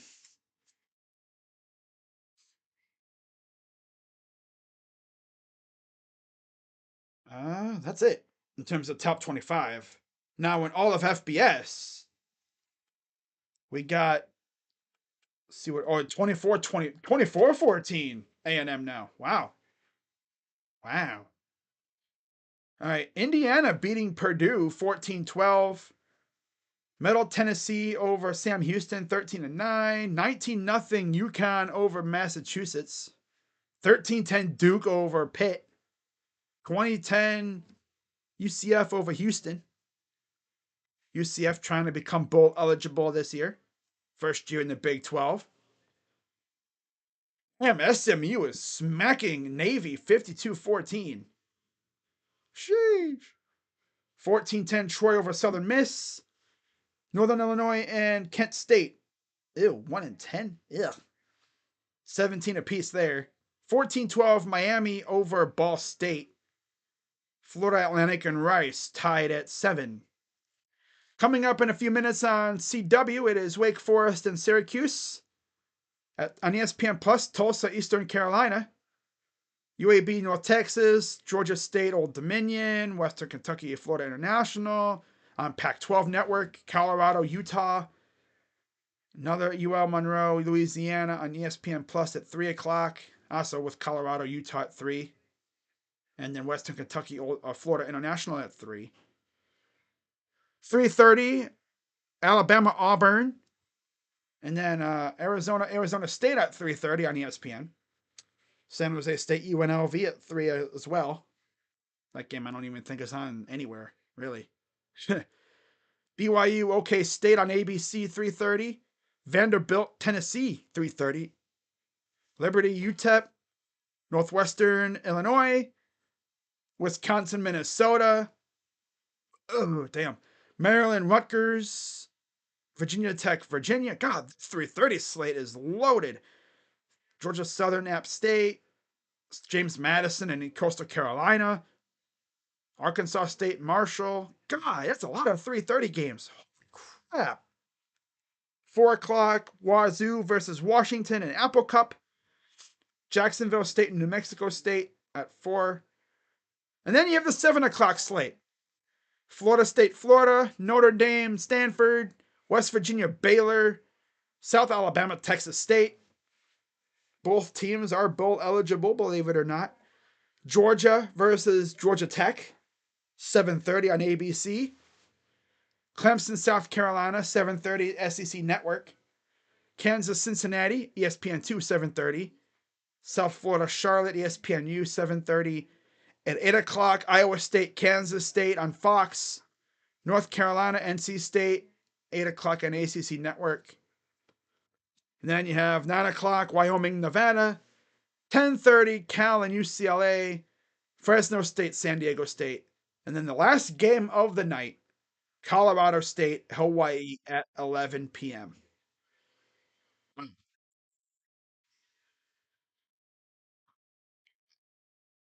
That's crazy. For those wondering about next week, the full slate, let's see what it looks like.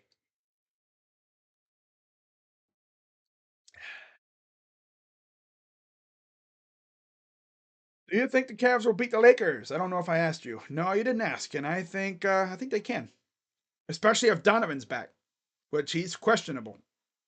We'll see. Actually, just makes me laugh. Oh God, I hope I'm going to the in-season tournament game. I know about the Giddy situation. Yeah, Giddy thing is messed up. So next week, December 1st, we have New Mexico State Liberty. And then I've already went through a lot of these already. I mean, it's pretty much the same stuff as I've already talked about. And then week 15, you have Army Navy. And then you'll get the bowl games. So, just a quick rundown of the bowl games.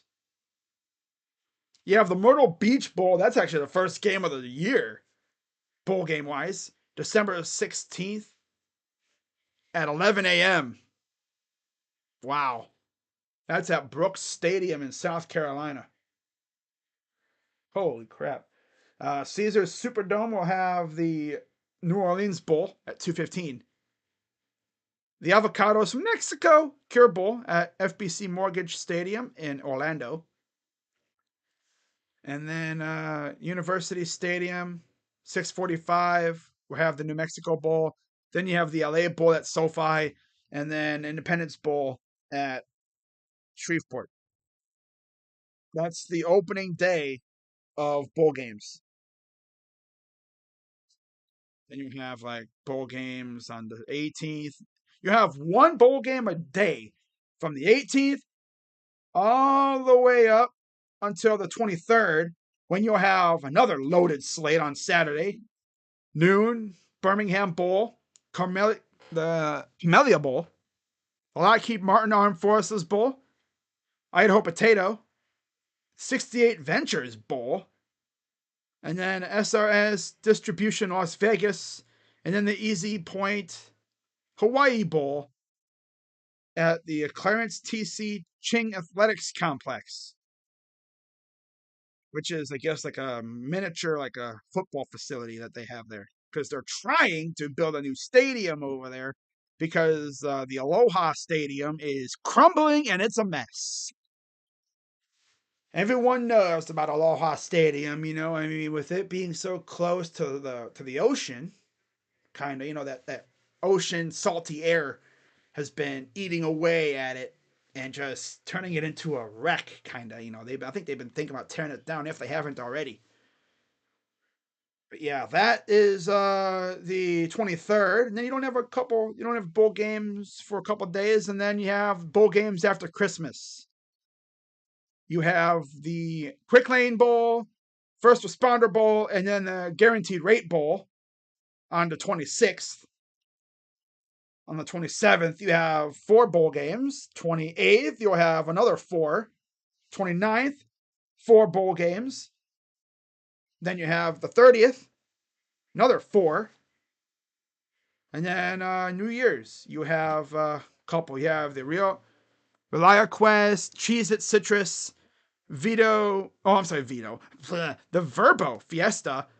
And then you have the CFP games at the Rose Bowl and Caesars Superdome. Mike Riley to the Islanders. Claimed him. Nice. Oh, I'm sure Isles girls are going to have something to say about that.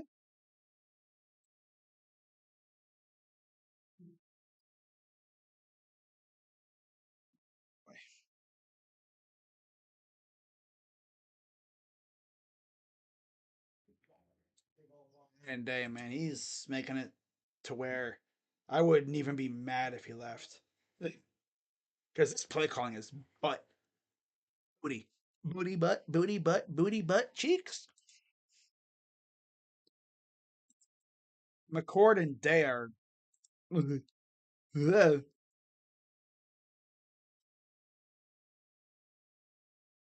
uh,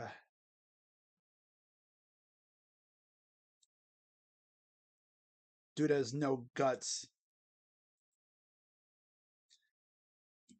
He ain't that. He just doesn't have that dog in him.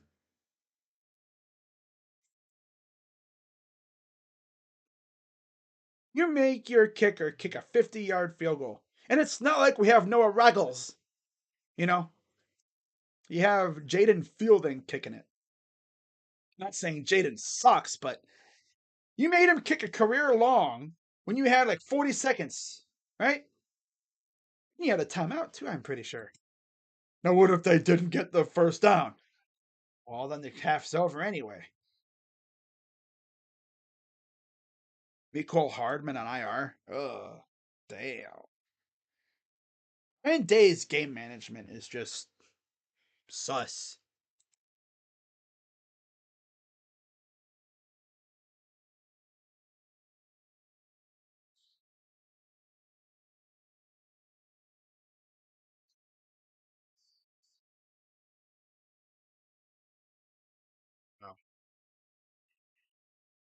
Oh. was so aggressive. He literally almost died every couple games. I mean, you just watch Herb's body language, and I mean, Urban Meyer. Yeah, like I said, we sleepwalked through a couple games, but in these big games, we were really good in those. Let's win this game. I hope so. I know about Ryan Day.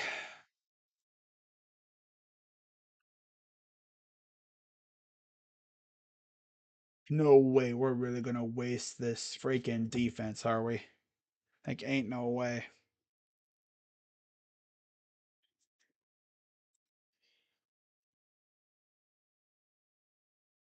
That's a look at the bowl games that are coming up. I can't believe it's already almost bowl season. 17-14 Louisville now. A&M and LSU is looking like a good game. It's 24-21 Aggies. Jaden Daniels, 9 of 14 for 72 yards. Wow. Crazy. Like when you look at Jaden Daniels' like stat lines from a couple of these games, my dude has like 8 touchdowns in a couple games. Like himself. Rushing and throwing. It's actually insane what this dude has been doing. All right. So now we're getting back to the game here. Ryan Day. Ryan Day honestly kind of pisses me off with that play calling. Sus ass, like weak ass, softy play calling. Like, bro, it's not like you're winning at half.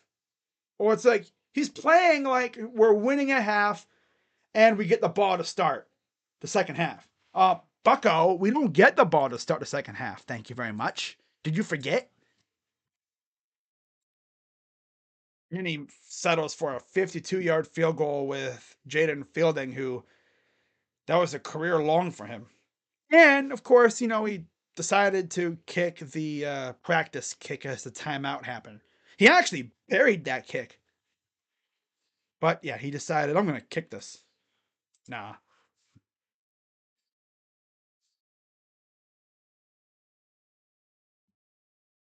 Oh, yeah, I don't know why McCord threw that ball to Will Johnson. He pretty much threw it right at him.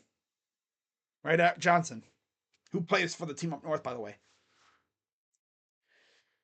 Honestly, if we lose this game, Ryan Day should just go to A&M. Right? Just go to A&M.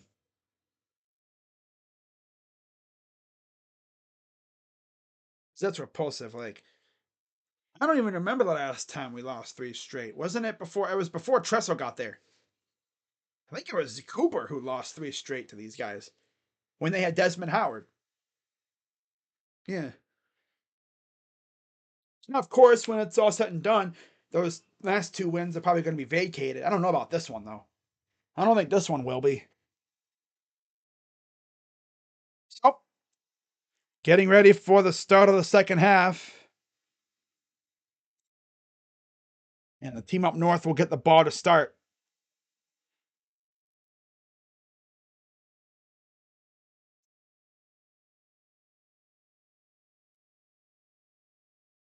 Well, I mean, we'll see if he is one of the best at halftime adjustments. Gus Johnson just said he is, but we'll see. We'll see about that, Bucko. Kick is away, and they are going to return it. And he'll take it about, the 25-ish yard line? All right, 1st and 10 for the Wolverines. Let's see how the defense looks coming out. Really go for a defensive turnover right now. Could really go for one of them there turnovers, right?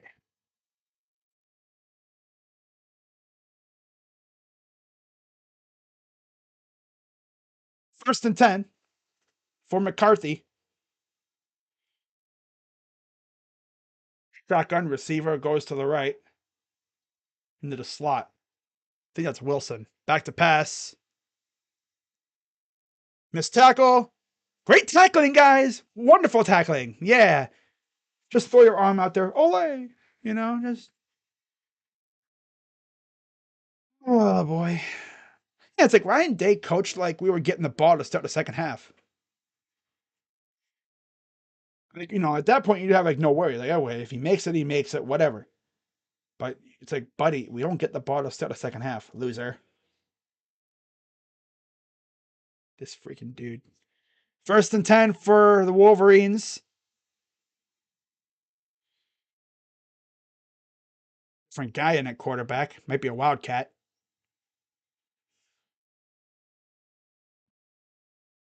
And he'll get a big run because, look, there's a guy in the quarterback. Oh, boy. Here we go.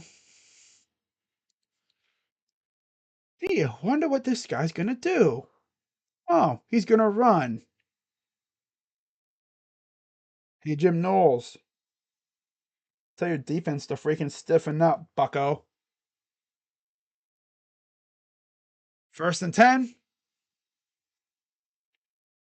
Orgy's still out there. Huh. And this time he'll get 2 yards. His name's really Orgy. That dude must have had fun in school, in grade school.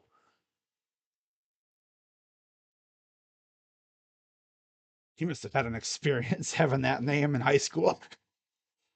Oh, man. So McCarthy back out there, 2nd and 8.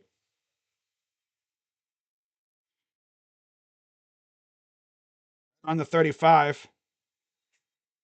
Or I'm going to fall for about a gain of 3. Fucking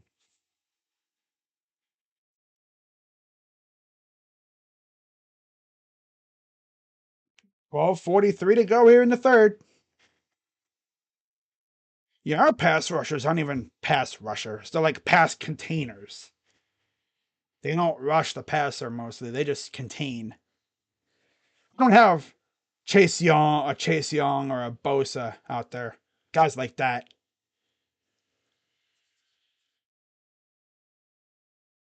Adam Hancock. Nope. Incomplete. Oh, he caught that? They catch everything over there, apparently. Oh! I think his butt's on the sideline as he. His butt's on the sideline. I don't know if he caught that. Yeah, they're going to look at that.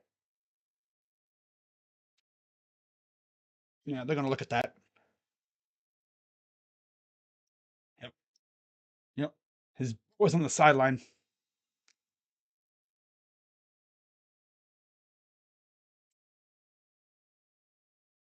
Gotta look when. See, right? Right there, his butt's on the sideline. Look at this. His foot was in bounds, so it's a catch. Nah. At that point, butt's on the sideline.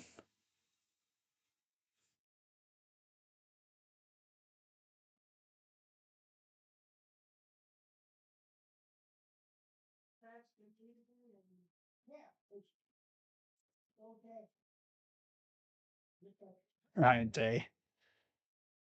Oh, Ryan.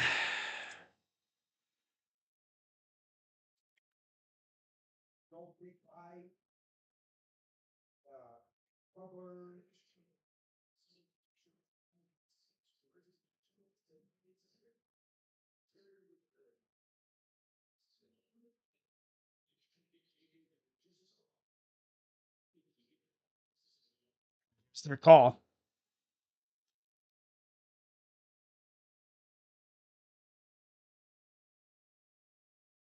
Wait, yep, because his butt was out of bounds.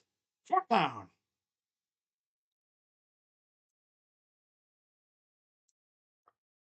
All right.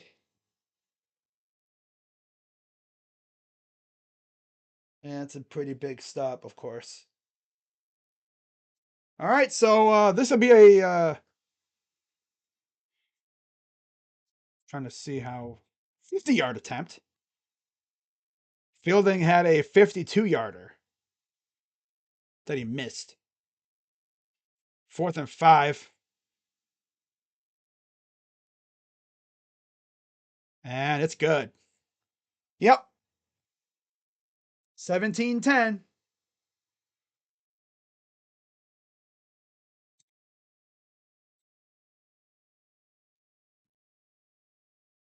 Oh, boy.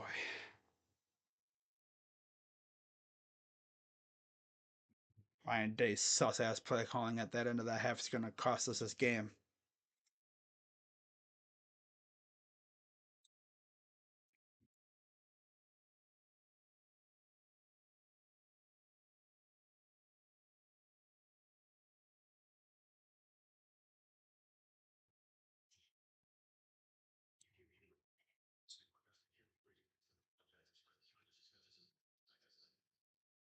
Oh, man.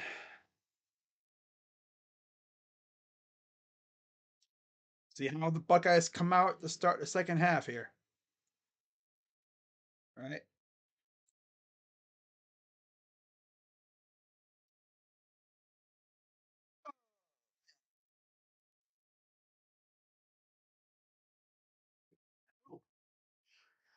Ugh.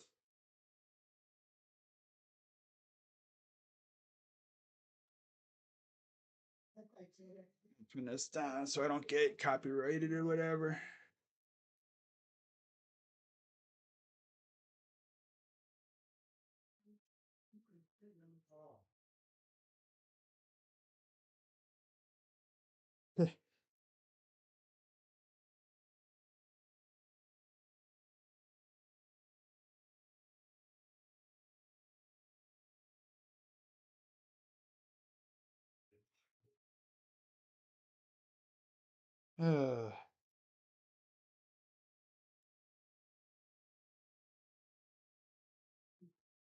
Holding them to a field goal on the first drive. Yeah, it's a win, but I'd prefer no points. Right? But now it's time to see how we respond. I'm gonna guess run on first down because that's what they've been doing all game. See how Ohio State does in terms of adjustments too. The winner of this game goes to the Big Ten title game to face Iowa. Loser has to wait for a bowl season. And as far as Ohio State's chances to get into the CFP, if with a loss, I don't know. Career 6 losses, 3 of them in CFP playoff games. Clemson, Alabama, and Georgia. Kick is away. And it'll go into the end zone for a touchback.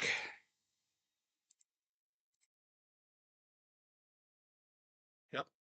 Ohio State team up north versus Iowa next week in the Big Ten title game. Coverage begins at 6:30 Eastern.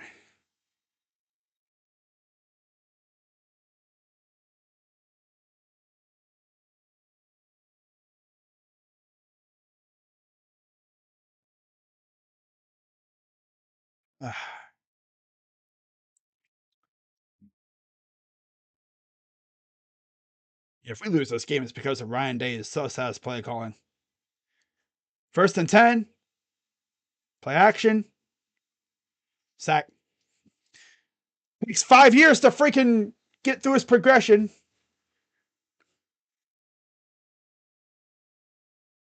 He's running in slow motion.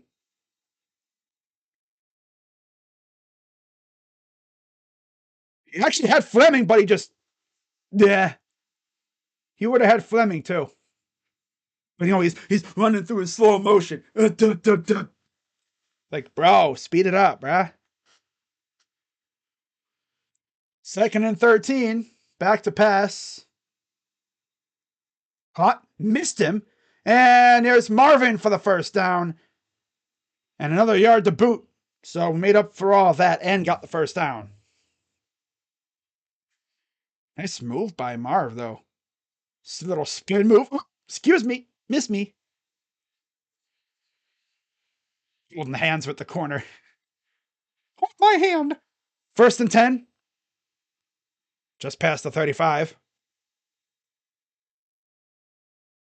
Forward, snap, hands it off, and that's another gain of about 4.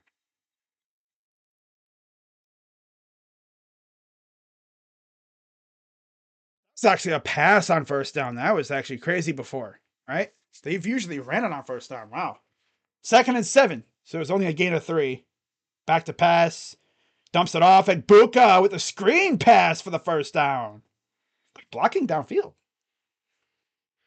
Good job by the Buckeyes setting that up. 1st and 10. 10:09 to go.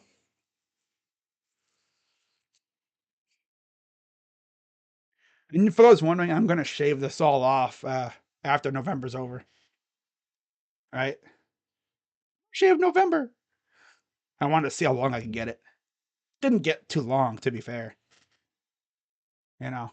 1st and 10, inside Wolverine territory. Hands it off again, and he'll get another 3.5. Looks like Henderson's starting to slowly but surely start to eat up more yards. He needs to get like around the edge. Because as we've seen, man, when he gets around that edge, so they gave him 4. When he gets around that edge, he just turns on the boosters, and if you get him in space, he's a menace up in space out there. Just look what he did last week, right? 2nd and 6. Hands it off. Runs it up the middle, gain of about 5. And he's hitting that hole like he expects the hole to be there. 3rd down and 1.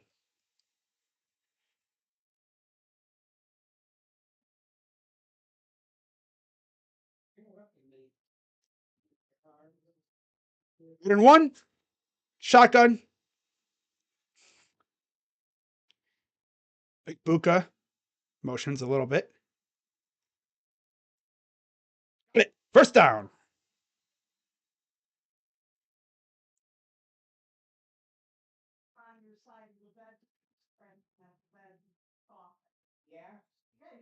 It's blocking up front.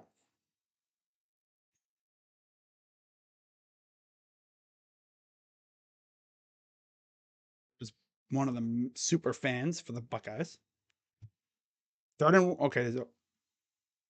1st down. They still have 3rd and 1 on the scoreboard. It's like, buddy, he got the 1st down. All right. Just past the 35 of the Wolverines. Snap. Hands it off again. This is Trainum going around the edge, and he will rumble for the 1st down. The former linebacker. Like Trainum, dude. He's a hard runner. He's a big boy, too. He's like a bowling ball. Kind of reminds you of like a Mike Weber. For anyone who remembers him, former Buckeye running back.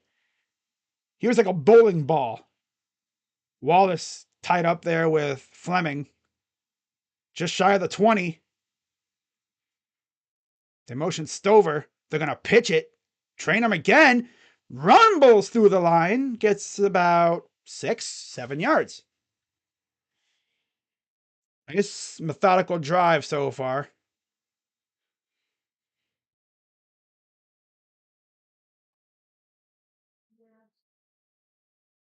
Huntsman. And Josh Simmons brought in as a transfer, starting at left tackle. You have Fryer at right tackle. Jackson, Hinsman, and Jones in the interior offensive line. Overall, a solid unit. Hands it off again. Gets the 1st down. Must be having clock issues on the graphic, because they got like the digital clock instead of their clock. Must be having problems in the production truck. It's not a problem with the actual clock at the stadium. It's the production truck. It's a Fox thing. It's a Fox thing.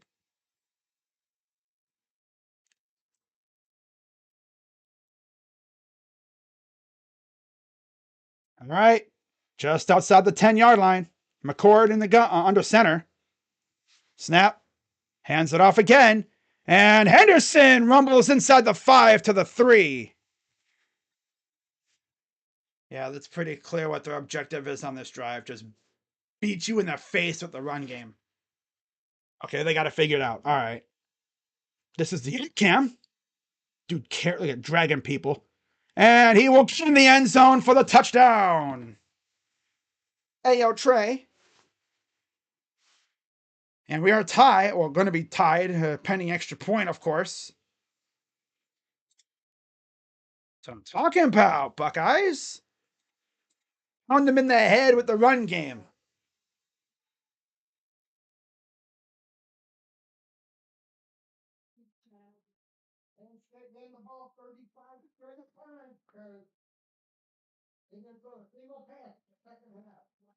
Here we go with the extra point.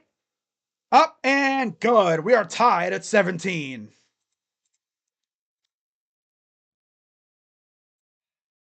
I feel much better after that drive.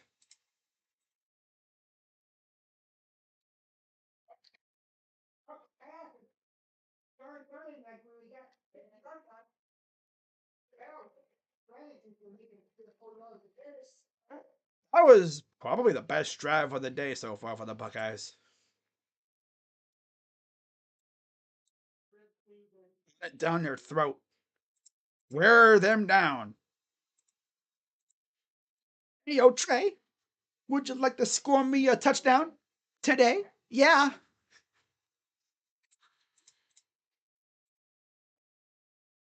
But yeah, in case you guys haven't heard, uh, the Guardians, I believe, are hiring Kai Correa to be on their staff. I'm not sure what role he'll have. My guess is he'll be the bench coach because DeMarlo Hale left. He went to Toronto. So that would be a dynamic hire for Vogt.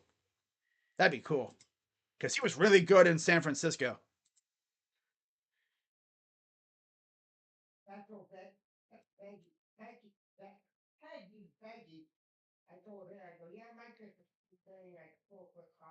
Bullied the team up north all the way down the field, man. I love it. Bully ball.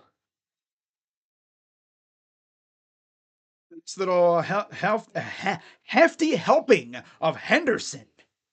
And train him. Little Kip and Trey. Ah. Kip and Trey all day. Yeah. Now, if you're wondering, am I going to do a video talking about the Guardians coaching staff? I will, once it's all finalized.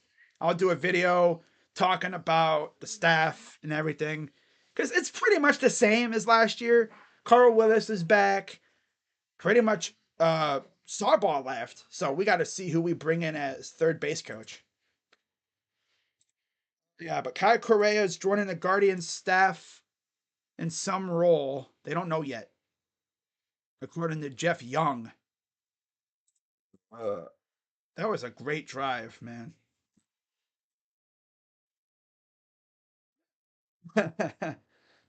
Oh my gosh. Uh,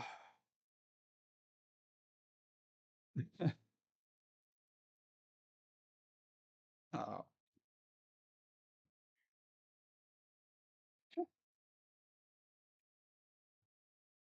Ryan Day. Well, they definitely enforced their will on that drive. That was good stuff to see, though. Guardians do not currently have a bench coach listed, but according to the source, oh, this position could be a hybrid on-field player development role.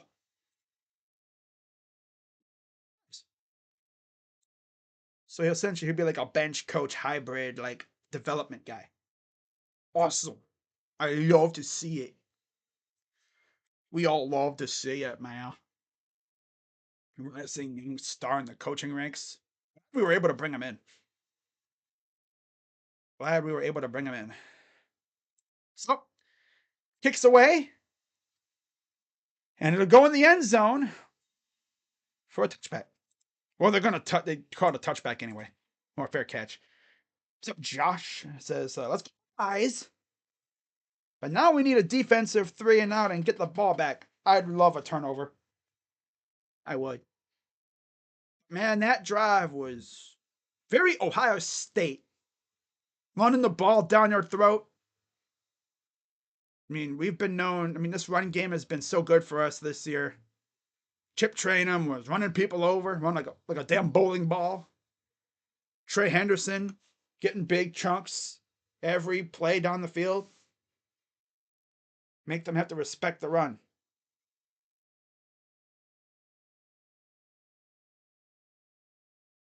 Oh, I love to see it. I just feel like Trey Henderson's gonna break one and go to the house. That'd be great. It's like what he did last week. Just finds a hole and blows right through it, and he's gone. Because once he gets in space, he's pretty much gone. That dude has insane speed. Oh, when it comes to where he could go in the draft, seems like a second round guy to me right now. The only concern I would have is his health. And his health is a little bit of a concern. Mainly with his feet. I think he's been having foot issues. Like, he keeps injuring his feet and stuff. His ankles. So, get that situated. And if he could stay healthy, he would be one hell of a back for any NFL team. Like, if the Browns somehow drafted him. I mean, a 1-2 punch of him and Chubb. Oh, my God. And then, especially next year, because we're not going to have Chubb for at least a couple weeks. Because he just had his ACL surgery. That's 9 months recovery. So he'll probably be back by probably October. Maybe late September at the absolute earliest. Maybe October. Missed probably 4 weeks, 5 weeks. They're probably going to put him on PUP list. And then once the 53-man roster is formed, you put him on the IR. He'll miss the first 4 games or whatever, and then he'll be working his way back. Originally, they said like it was just a meniscus, but then they did his surgery, and it's like, oh yeah, his MCL is messed up, and his ACL is a little messed up too. Yeah, I think so, Uchiha. 37 rush yards in the first half. Last drive, we had 46 alone. Very good drive by the offense as a whole. Offensive line opening holes and stuff. 1st and 10 for the team up Newark. McCarthy in the gun. Corum to his left. Snap. Hands it off. He'll get about 4. Maybe 5. Yeah, tied at 17. 5:24 to go here in the third.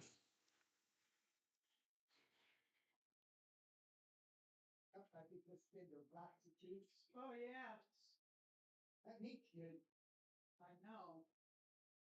2nd and 5. 5 minutes to go here in the third. McCarthy in the gun. Got a man in motion. But, of course, because, they catch everything. They straight up catch everything. Oh, man. Wish we had a good pass rush. Because he ain't going to sit in the pocket for 4 or 5 seconds. You got to get him like almost like in 2 or 3 seconds. 1st and 10. Is he bleeding out of his mouth? Ugh. At the 40. Shotgun like a pistol formation. Edwards gets about 3, maybe 4. 4:13 and go here in the third. This third quarter's flying by, man. Damn. Granted, both teams are kind of running the ball heavy right now. Sonny Styles getting in there and making the stop. Lowers their shoulder and gets first contact. 2nd and 6. McCarthy gonna run for the first down. And more. Because what's containing the quarterback nowadays? It's always the big guys trying to chase him down. And they're like, Our pass rushers are too busy just, hey. Pass rushers don't know penetration. Like I said, we don't have pass rushers. We have pass containers. They ain't Chase Young and Bosa, that's for sure. Or the Bosa brothers. JT's all right, but Sawyer, what does he even do, bruh? They don't stop him after not even a gain of 1, maybe a yard, if that. 2:56 to go here in the third. Oh, damn. We don't even have pass rushers. We have, like I said, pass containers.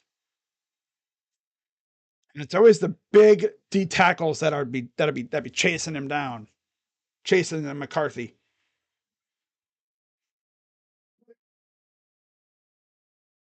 Second and 9 at the Buckeye 40.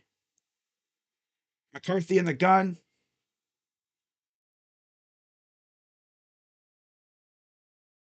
Open.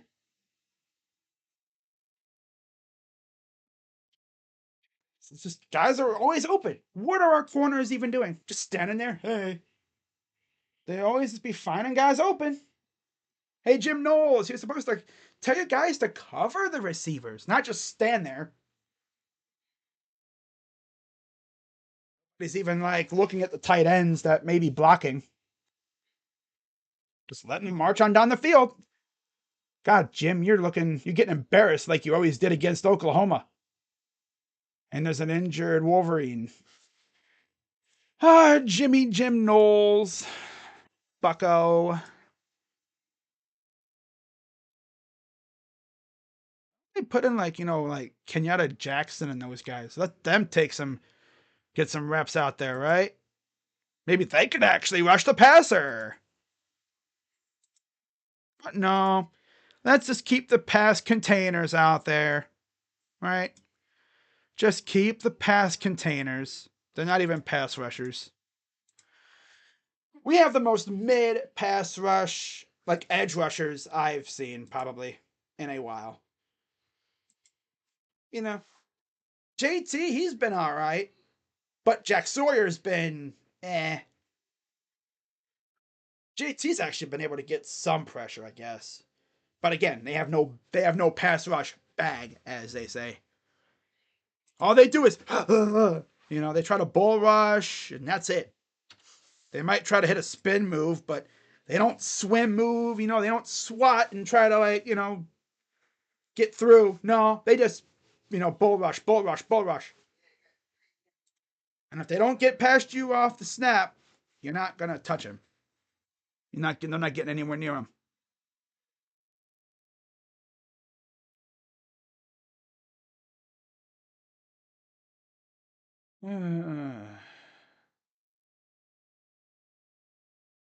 Oh, okay. Kai Correa was a player development coach with the Guardians before Kapler scooped him up. Oh, so he's coming back. Okay, well, that makes sense.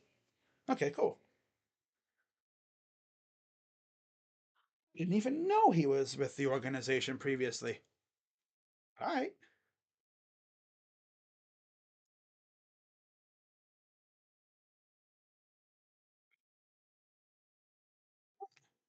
The ocean. Oh my God. Damn. Man. Oh boy. Uh, if they played Georgia, they getting blown out. Facts. The Dodge Ram. Damn, that's funny. Clear hold.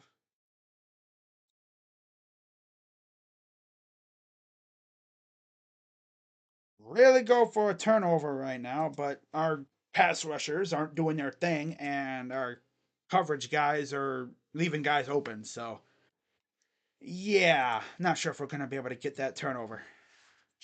And they brought out the cart for that tight end. Oh, I'm sorry, is that the tight end or is that one of their linemen? Oh, that's Zach Zinter. Oh, from North Andover, Massachusetts.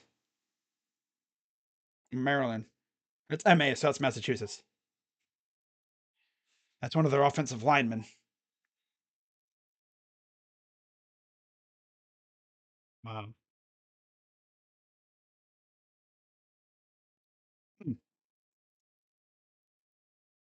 Oh boy, that's brutal. He's a senior too.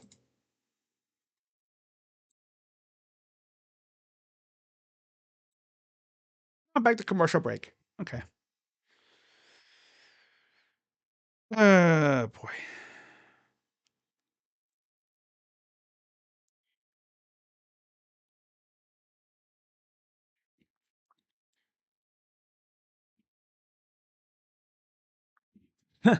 That's no context. College football on Twitter said, "Cool to see Ohio State and the team up north setting aside the rivalry in order to defeat Iowa.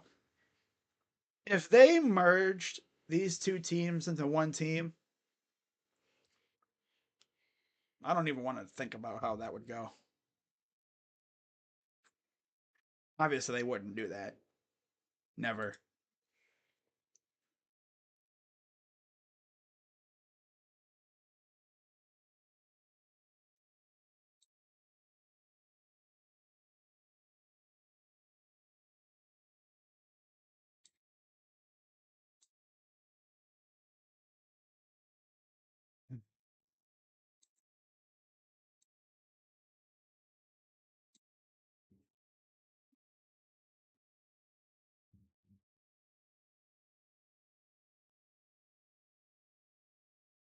Hmm.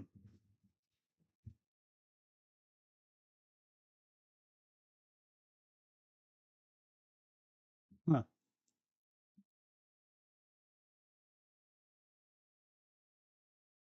Damn. Air cast on his foot. I wonder if his foot was all messed up, or his leg. It's probably the ACL or something. Because they got the air cast thing on it. You know, I said that for Jedrick Wills. I said, oh, yeah, his season's over, but I don't know, man. They got the whole ass gurney out for him, man. They don't just have the cart, they have the whole ass gurney out for him. I wonder if his leg was turned in a bad direction.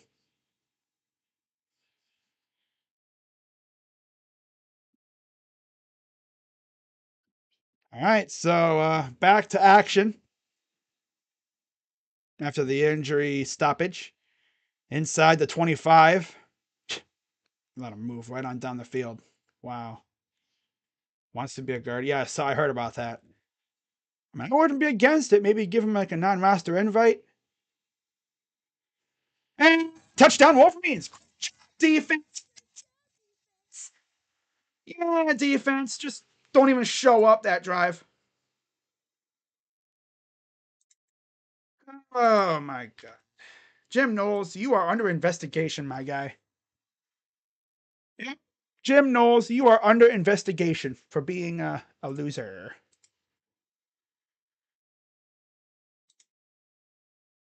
Wow. Just letting them just move on. Good job, Jim. Jimmy. Jim might honestly join Ryan Day at A&M after this is all done. Up and good. 24-17 because what is defense? Defense taking a nap that drive? Defense just said, screw it. You know. Yeah, defense just straight up said, screw it. Yep. Great tackling, as always. Leaving guys open. Man, Joe Woods must have really snuck in there or something. Man, the very Joe Woodsian drive by the defense, just letting them move on down the field. Yep.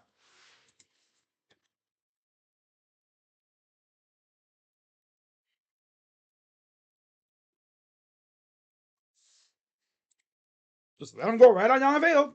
Don't cover guys. Don't tackle. No.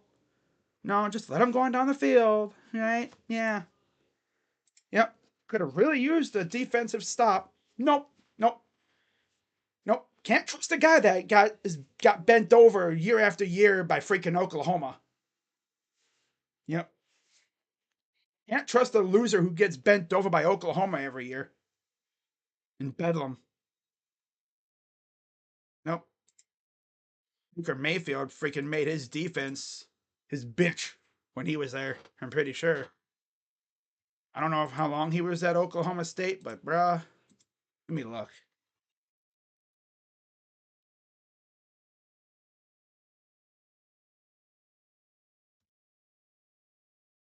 Jim Knowles, you are under investigation for being a fraud.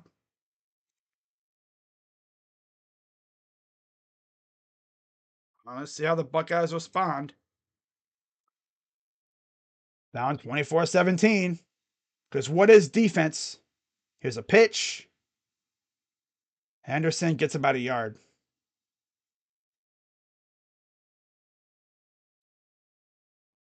All right, so yeah, he was at OK State from 2018 to 2021. So Baker wasn't. Okay, so he came in as after Baker left. Okay. Still, he let Kyler Murray and Jalen Hurts cook his defense every freaking year. Wow. Oh boy. Back to pass. What a hit.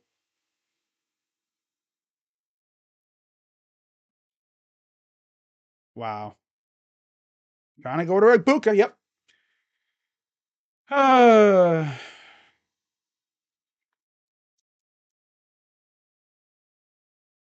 Oof. Oh, yeah, let's go 3-and-out right after give them a touchdown. Yeah, put our defense right back out there. Great job, Buckeyes. Great job, Buckeyes. Mm-hmm. We get a first down here. Back to pass. Incomplete. Dude, bro. This dude is ass. Hal McCord, or Honda McCord, Jim Knowles, and Ryan Day. Bye-bye. Bye-bye, guys. You guys are unserious now. Yep. Yep. Needed a response? No. No. Hey, Kyle. Yeah, we're gonna go to A&M together. We're gonna go to A&M together, bruh. Weak ass freaking team. This team hasn't had the dog in them in years. They really haven't.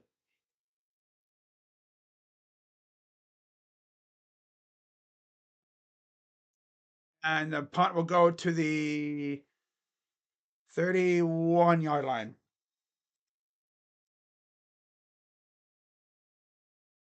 And there's a flag.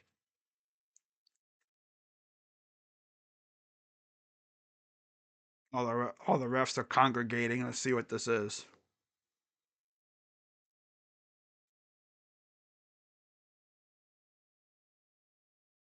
Yeah, of course.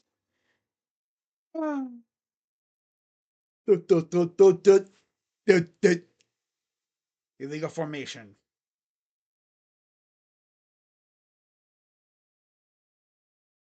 This team just doesn't have it in them. Nope. Nope. Soft ass coach. Defensive coordinator got bent over by Oklahoma every year in Bedlam. No. No. No. Mm-mm. Iron Day turning into Softy again. Losing to a bunch of freaking coordinators because their head coach is suspended. 1st and 10 for the Wolverines under center. Edwards in the backfield.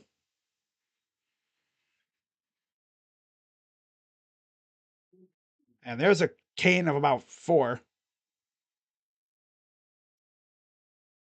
Why does this team have to be super unserious in this game, I remember the days when we would beat the tar out of these guys. Ryan Day comes in there and he wants to be extremely unserious. And now, the coaching staff, besides Brian Hartline, of course, is honestly kind of unserious too.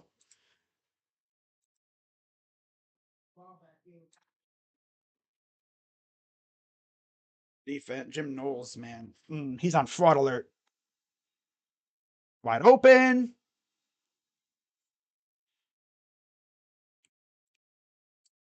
Yeah. You know, Buckeyes, it'd be great if you could actually cover your man, you know, actually be like right on his belt buckle pretty much, be right up there with them like they are with us. But no, Jim Knowles is like, no, let's do the Joe Woods method. Let's just play 10 yards off and stand there as their guys are getting wide open. All right, fourth quarter. We're really going to lose 3 straight to these guys.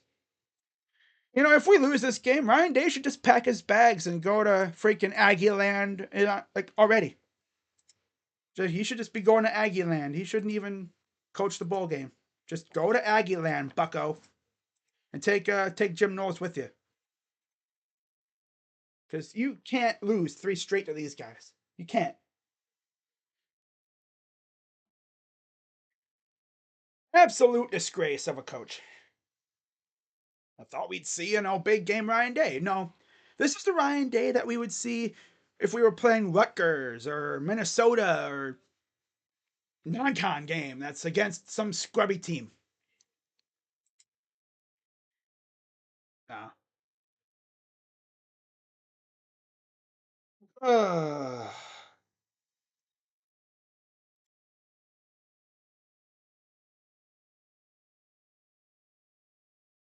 Every time he throws it, someone wide open.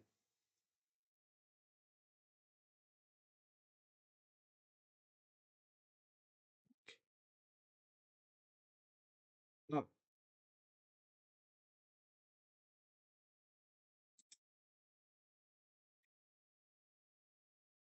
that's weird.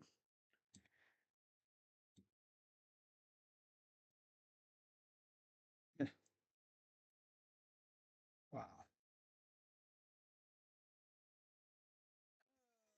Knowles, you are under investigation. He's on fraud alert. Mm, he's on bozo alert.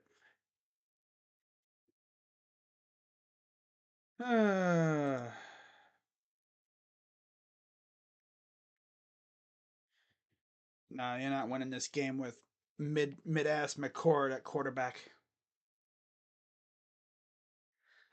seems like every time they show McCord and Day on the sideline, Day's like not happy with him. It's like you really named this loser your starting quarterback only to be pissed at him like 95% of the time.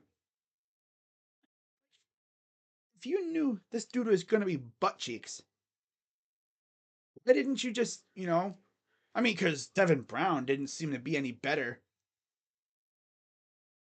It was like I said, it took us 3 weeks to freaking name a freaking quarterback.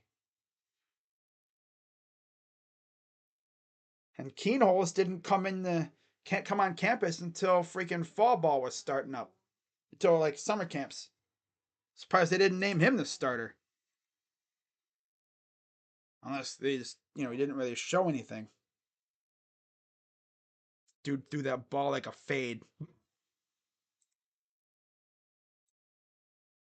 McCord gonna go bye-byes.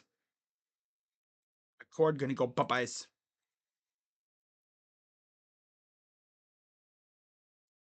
McCord going bye-bye.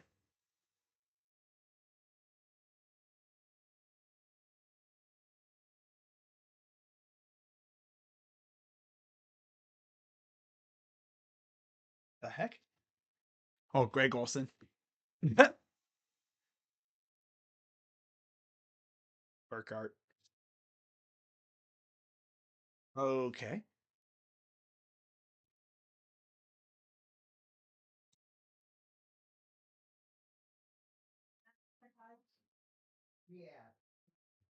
Mhm.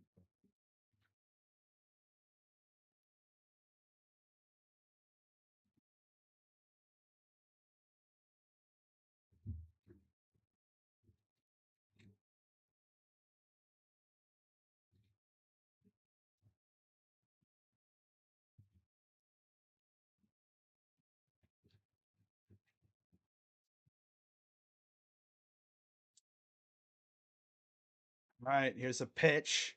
He's gonna throw it wide open. Yep, yep, we're cooked. Yep, we are absolutely cooked. Defense is ass. Yep. Hire a guy who got bent over by Oklahoma every year as a D coordinator. Yeah, okay. Yep. Hire a guy that, got bent over by Oklahoma. Kyler Murray and Jalen Hurts cooked his defense pretty much every year, I'm pretty sure. I don't know how many times they beat Oklahoma State, or they beat Oklahoma, but this team wilts away in the game. That's how it's going to be with Ryan Day, I guess. Soft ass coach. Can beat everybody else, but not the team up north, apparently. Corum gets about 3 yards. Doing just fine, feeling good. And then defense says, nope. Let him go right on down the field. Damn. That's how it's going to be?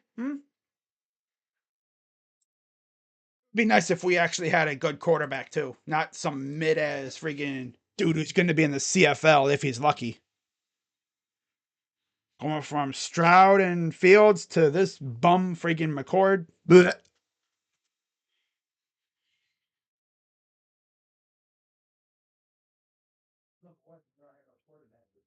Second and 8. You'll get about 2. It's really going to be it's going to be a 10-point lead. If we hold them. Because we ain't getting them turnovers. Nope. We forgot our turnover ability back in Columbus. Team can't beat them now. Yep, weak ass Ryan Day. Ryan Day is being exposed in front of our eyes, ladies and gentlemen. Not to mention the quarterback is ass, too. Quarterback is ass. They really couldn't find any better options, like in the portal. Right? 3rd and 5. Breaks the tackle, but there's reinforcements. He lost like 4 yards on that play. JT Tuimoloau ran over and made the stop. Denzel Burke was ready to blow him up on some barbecue back there type thing, like Denzel Ward. Damn. 4th down. 12-17 to go.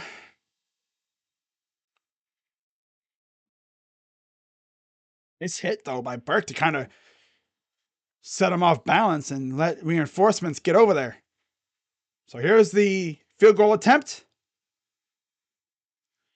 Good. Down by 10. Well, Ryan Day, how are you going to completely ruin this opportunity now, huh? Hold him to 3 again. This dude, Ryan Day, man, he might just need to go to Aggie Land. Pinstripe ball. Bro.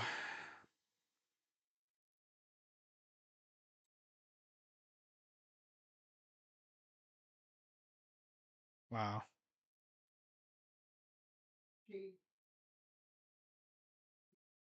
Ryan, no, wait, what was I going to say? Ryan Day needs to just reserve his plane ticket to College Station now.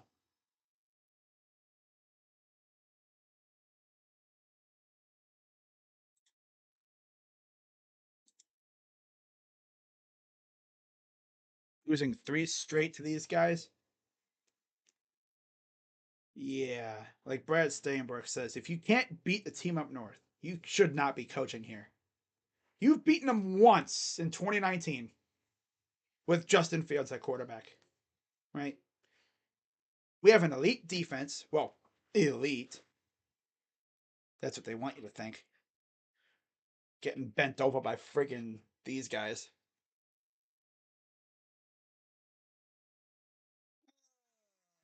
Goodness. Letting the guys just get wide open and yeah. This team is just ass. Acidity ass. I can't wait for us to do nothing on this drive. Yay! Because we all know what's going to happen. They're probably going to go 3 and out or something stupid's going to happen because we have a mid-ass quarterback. Because we really couldn't find anybody else. We Ohio State, right? We don't know mid quarterbacks. I mean, we haven't had one, like I said, since what? Bowserman? Beckman? And they have this thing called the transfer portal. But Ryan Day insisted on, oh, we're gonna see what Kyle or Devin can do. Like, this dude was watching them all throughout the offseason and in the fall camp, right? Went through the whole entire summer camp, fall camp thing. He didn't name a starter. He didn't name a starter legit until what, week 3? Like I said earlier, if Ryan knew back then what he knows now, would he go into the portal? Right? Would he go into the portal and bring someone in?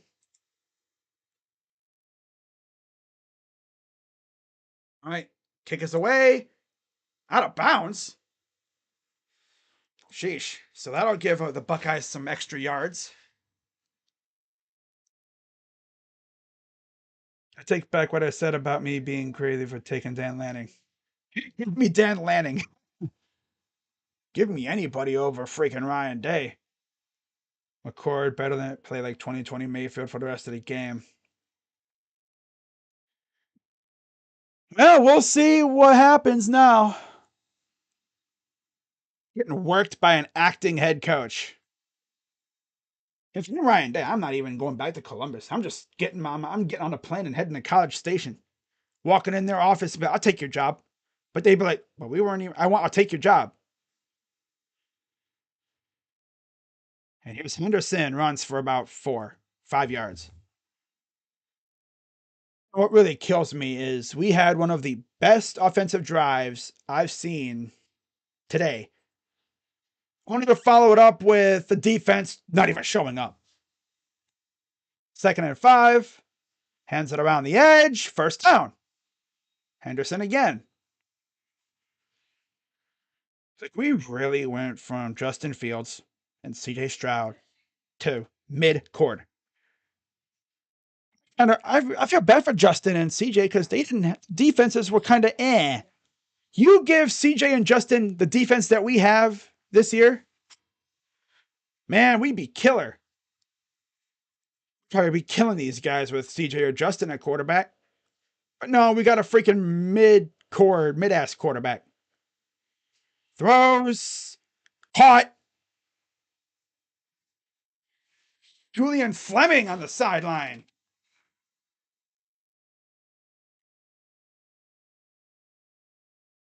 Beautiful throw. He definitely got that foot down. Nice catch. Good stuff. 1st and 10.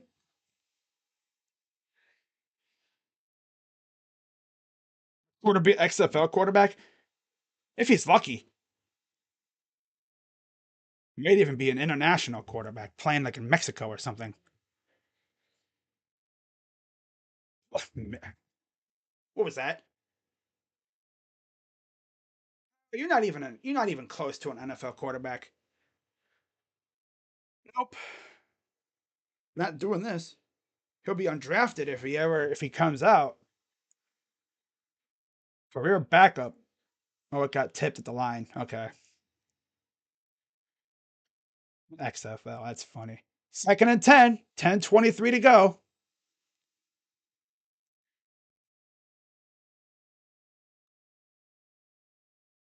Under shotgun. Hands it off. He'll get about 2, maybe 2 around there. Yeah, 2. 3rd down. 3rd and 8. And 10 to go in the game. Alrighty, God, this game flew by. But, Ryan Day, completely unserious. Jim Knowles is unserious. Now McCord his ass. Mac Jones and McCord. Who wins the Super Bowl first? Mac Jones. Yeah. Mac Jones going to win a Super Bowl as a backup somewhere. All right, 3rd and 8.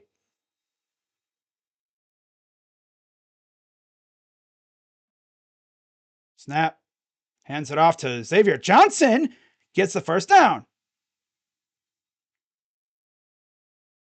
That was a good play. 9:26 to go.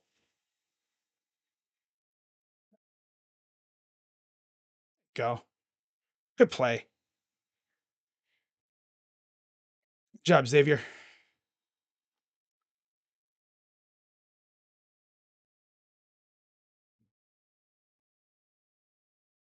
First and 10 inside the 15. Shotgun from midcourt. Igbuka goes into the slot to the left. Nah, hands it off again. Henderson runs into a brick wall for no reason. I don't know why this dude even like runs in the middle. Run around the edge. It'll allow you to build up that speed and you can just run past people.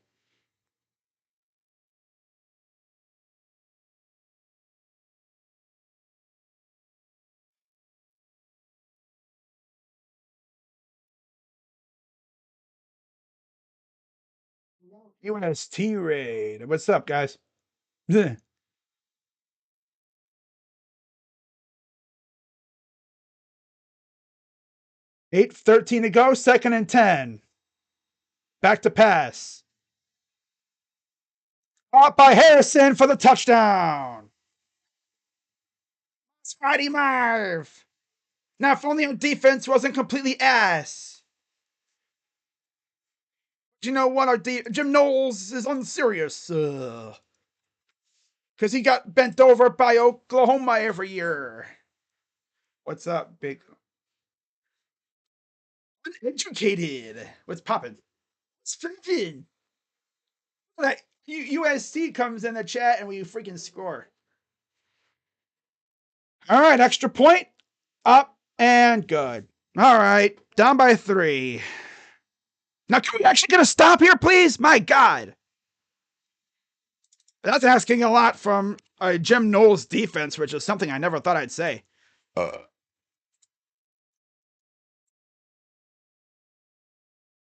Coached by a strength and conditioning coach. Oh, man. All right.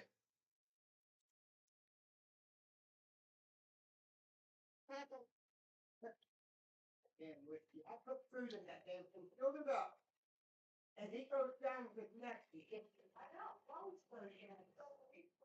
No, from the inside. And it's half full now. I don't think, no, right?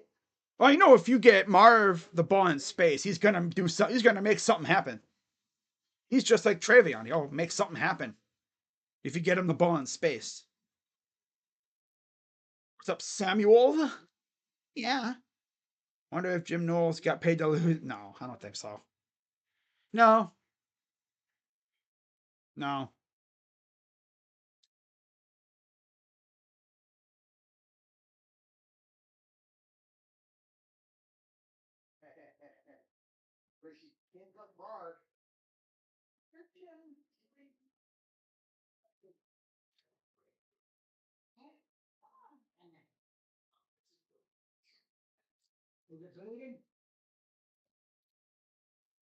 But yeah, guys, if you're enjoying the stream, be sure to hit the like button, subscribe, and hit that bell.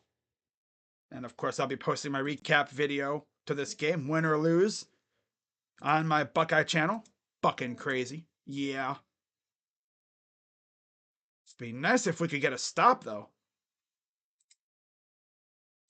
Get a stop here and then get that ball back and hopefully go down and score a damn touchdown. Back 2 scores on the road and become a legend, or become the head coach of Texas A&M.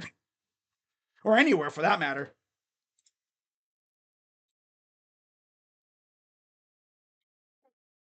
Yep.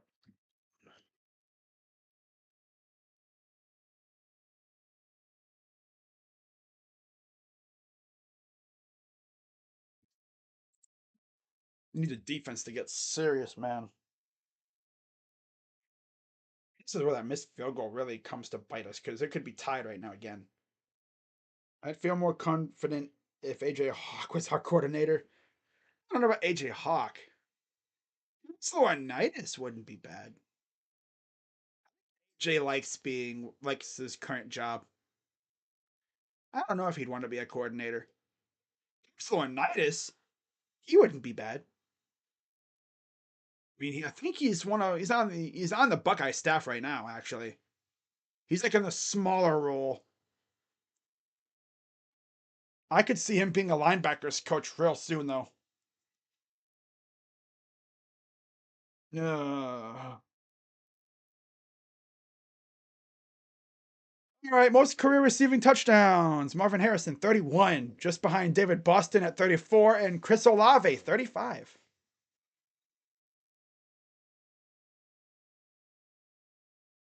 So here we go, ready for the kick. And it'll go into the end zone for a touchback.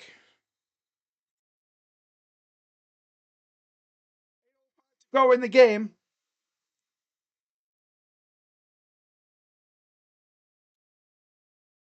Parker Fleming, our special teams coach, probably could get the axe. Jim Knowles would be under investigation in my eyes because, bro, I mean, you have a top tier defense and you're getting ran around by freaking Team Up North. Are you serious? All right, 1st and 10 for the Wolverines, up by 3, 8:05 to go. Wide open. Gets about 5, 6 yards. Just wide open every time. No pressure. Not at all. We don't even have a pass rush. We have pass contain. Yep. They're not trying to rush the passer. They're just, containing. Yep. Letting him sit back there and do his business unopposed, unimpeded. Pick six would be great. We've had a couple of those this year. Haven't had one in a while. Since Hancock did it against Rutgers. 2nd and 4.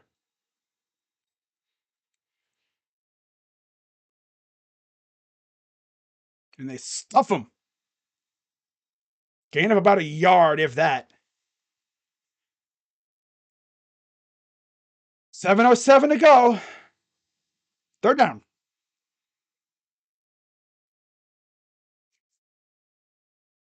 Now would be a great time for one of those turnovers. Again, we're not doing turnovers today. They left their turnover ability in the freaking clubhouse. Back to pass. Open. Of course. No, guys, come on. We're always like an inch away or a foot away. No, nobody can jump a route anymore, apparently. That was Proctor doing. He was nowhere close. Straw for a little bit, but no call, of course. They don't call nothing on Team Up North nowadays, apparently. Nope. 1st down again. Guys are always open. Our corners are just sagging off. Look at that. Freaking like 10 yards off. You'll get about 6 or 7. Yeah, defense is soft as hell, bro. Defense is soft as hell, soft as hell, soft as hell. Defense is soft as hell. Jim Knowles is a bum. Oh, boy. Yeah, we're probably going to lose. Again, 3 straight losses to the team up north. Good job, Ryan Day. Something that Tressel and Urban Meyer never did. They rarely lost to these guys. They never lost to them. Look how far off Burke is sagging off. Like, bro, are you serious? 1st down again. Hey, guys, do you know what a stop is? Apparently not. Yeah, defense just doesn't have it. No, defense is not serious at all. No.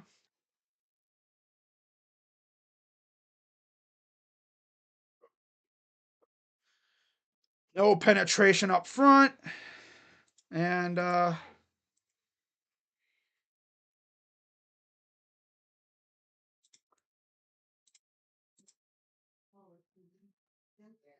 defense, bro.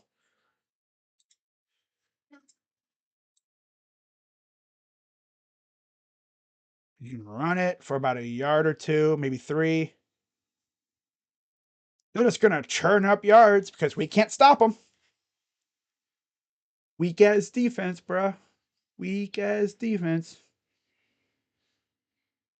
Terry Combs' defense was bad, but this is ugh. Like they're supposed to be good, but they're getting beat around by freaking Team Up North. Are we serious, guys? Especially in the passing game, like no pressure.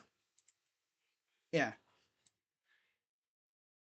refs letting him get away with OPI, right? 2nd and 6. Yeah, again, he's sagging up. It's like 10 yards off.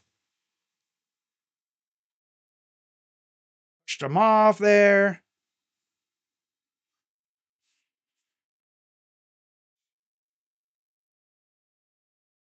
Of course, they catch everything. Like, bruh.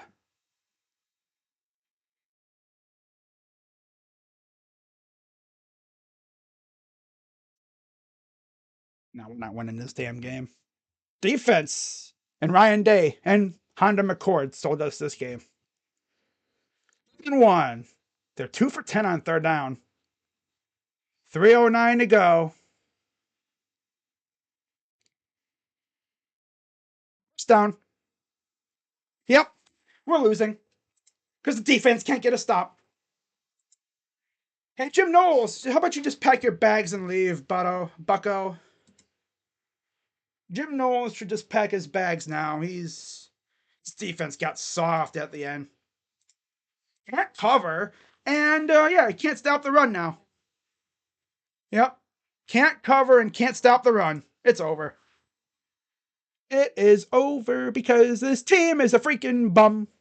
Quarterback's a bum. The coordinator's soft. Ryan Day's an weird. Get a stop, but stops are overrated. Another handoff. Corum. 1st down. That defense is soft as hell, bro. Hey, Jim Knowles, how about you just go from your spot in the crow's nest, like 100 feet up in the seat in the air. Just go to the locker room, pack your bags, and just hit the road, buddy. You're not sticking around. Nah, defense is done. Yep. Offense actually did pretty well at times, but the defense needs to wake up, but they can't. They can't stop the run. Oh, and this makes that missed field goal even more crazy. Defense wilting away. Jim Knowles needs to find a new job, Bucko. Have fun flipping burgers, buddy. Go to retirement home, brother. Losing 3 straight. Boy, can't stop the run.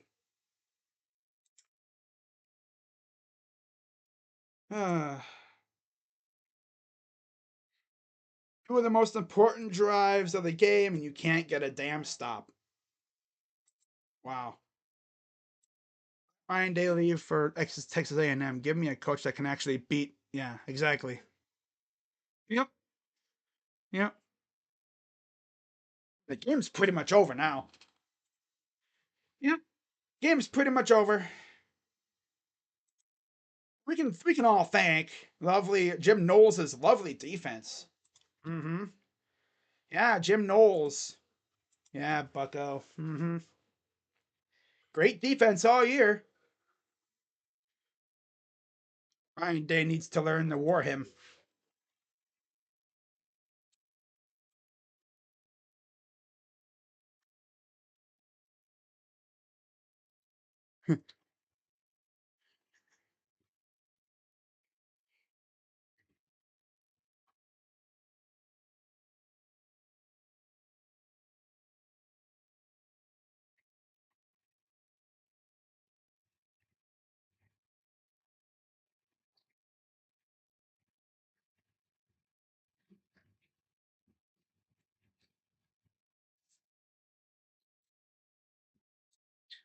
Wow.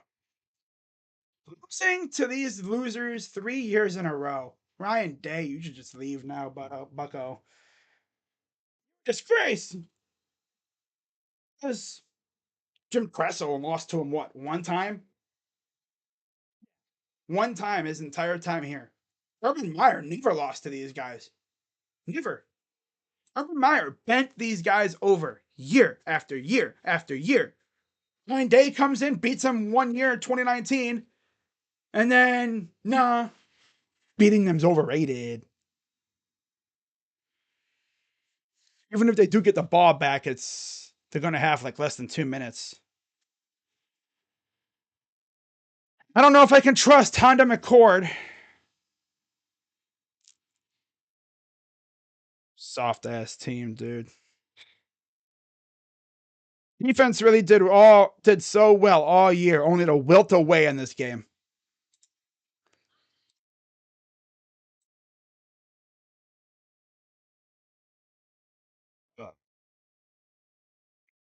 Wow.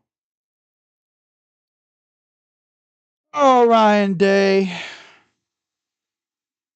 Can't even beat Sharon Moore. Completely unserious. Team loaded with 5-star players. Great defense. But nah. Weak as his soft ass play calling to end that first half. Come back to bite us. You can't lose to these guys 3 straight years. Ah, boy.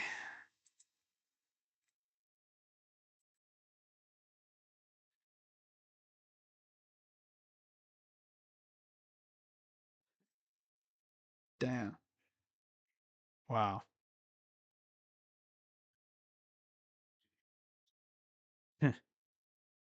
McCord's weak. McCord's mid. Knowles kind of stinks.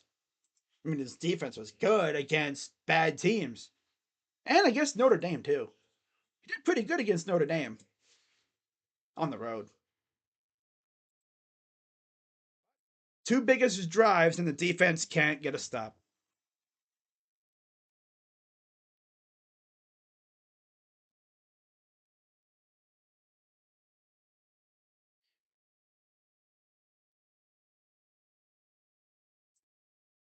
All we need is a turnover, but yeah, can't do that here. No, let's leave everybody wide open. Hey, I got an idea. Let's sag off our corners 10 yards off the ball. Jim Schwartz vomits when he sees that.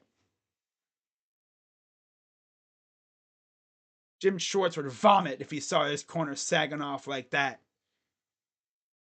I mean, the thing is, though, even with the Browns, even if they do sag off, the quarterback ain't gonna have much time because 95 is coming in for the kill. These guys don't got that. JT Tuimoloau, Jack Sawyer, so-called pass rushers. Although I'd say they're more like pass containers because they don't even have a pass rush. Nothing like Young and Bosa's. That's for sure. That's for sure. That's for sure. But we gotta get the ball back somehow. Be great for a turnover, but again, not today, of course. Got him every other week, and not today. There's possible future head coach of Texas A&M, Ryan Day. They're down.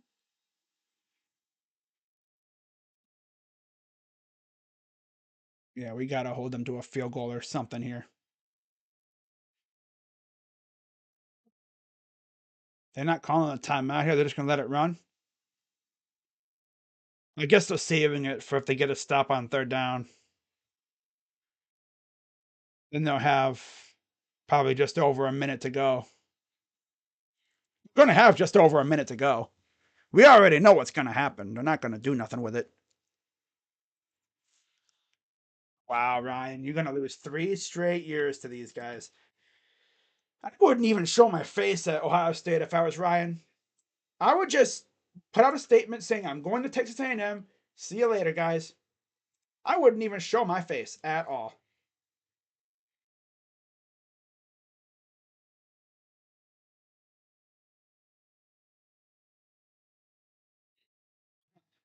Get rid of all that goofy ass clock hung up.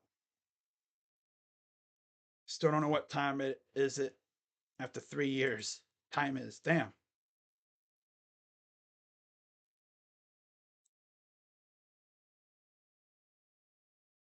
Latent OPI sealed the game. Pretty much. Wow. And I'm pretty sure the entire fan base turned on Ryan Day because it's simple. You can't lose to these bozos 3 years in a row. Because Tressel, no. He owned them. Urban never lost to him. Yep. Urban and Tressel never lost to these bozos. All right, so they called a timeout. All right, 3rd and 6. This is the game right here. We got to stop. Hold them to 3. If we don't, game's over. Forum gets stuffed. All right. Timeout, 4th down. Minute 8 to go. So the way I see it, it's going to be a 6-point deficit. So we need another one of those games from Kyle. Just like the Notre Dame game. Yeah, we gotta stop. Hey guys, you could have gotten a stop like 5 minutes ago. But no. You let them drive down the field on you. Freaking losers. Weak ass team, bruh. Weak ass team. Absolute weak ass team, bruh. Got a mid ass quarterback wasting away a very good offense. Ryan Day wants to be unserious, and then, yeah. Am I going to boil back down to what happened? They're going to try and put the jugular down, I guess. 4th and 4. Obviously, they get it. Game's over regardless. 3 for 3 on 4th down. Watch them get it. Watch them get it. They may just try to get us a jump. Yeah. They're just trying to get us a jump. They're not budging. If they were smart, they wouldn't. Yeah. Yeah. They were just trying to get us to budge. You know. They were actually smart there. They didn't budge. Coaching is because of Urban's health problems? Yeah, pretty much. I mean, to be fair, he passed it down to Ryan Day.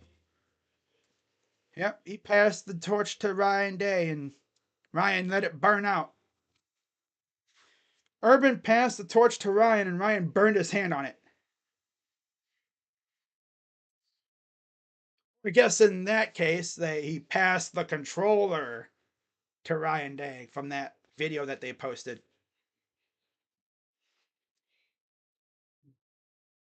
Wow.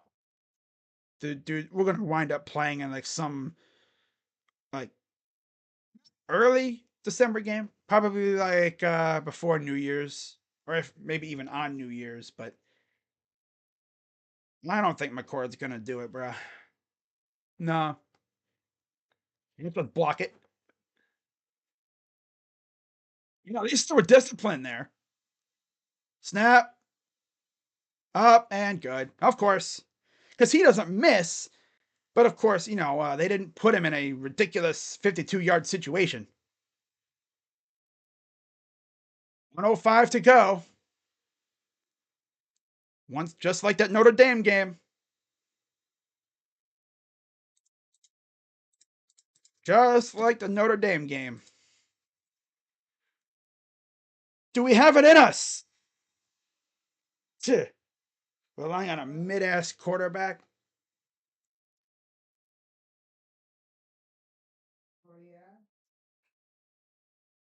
Again, no timeouts either. But in the final 2 minutes, you get a first down, clock stops. That's the new rule change that they made. Losing to these guys 3 years in a row. If I'm Ryan Day and we lose this game, man, I'm not showing my face in Columbus. Probably ever again, really. I'm going to Texas A&M without even releasing a statement, and then I'm saying I'm going to A&M. We'll find out he sold like Lincoln Riley did. Remember when Lincoln Riley sold with Oklahoma at the end of that 2 years ago before he left to USC? All right, Buckeyes get the ball. They actually tried to return the kick. No timeouts. 1 minute to go. Imagine Dakota. Yeah, we've been in this situation in Notre Dame, but that was Notre Dame. I don't think the team up north would be that stupid to leave 10 men on the field. But let's see what he can do here.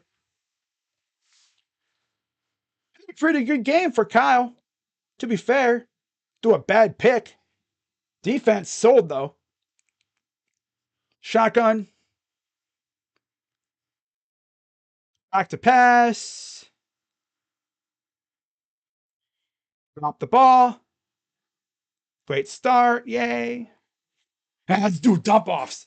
Dump off passes. Yeah. At that rate, we'll get down to like maybe midfield by the end of the game. Yeah, at least we're not getting blown out, but we're still losing. Yeah. Defense sold 2 drives that we right when you tied the game at 17, they sold. And then we cut it to 3. They sold. 2nd and 10. Caught by Harrison. They're trying to keep him in bounds. But again, the clock stops. 48 seconds to go. Again, the clock stops on every first down.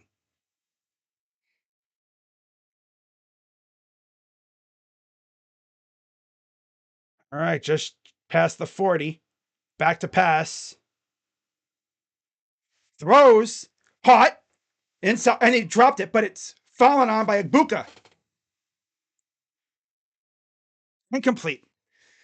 I wish these guys could catch the damn ball. God, guys, you got. Oh, they did catch. They did rule it complete. Wow. Well, they're going to look at it.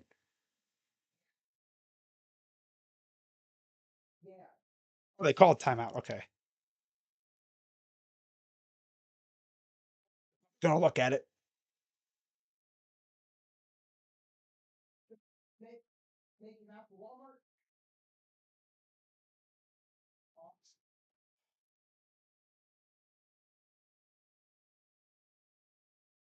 Be the buzzkill. It. Ball comes out. And then Igbokwe falls on it. Kroll took a couple steps. Ball comes out. And then it goes to Igbokwe. That should be a first down, I think. But hard to say with these refs. Hard to say with these refs. Hard to say with these refs.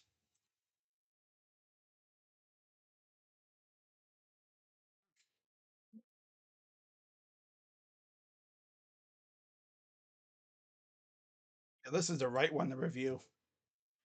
We'll see what they rule here. I could see them calling it an incomplete pass, too. Because he took like 2 steps as he had the ball, and then he fumbled it. Then Igbokwe fell on it.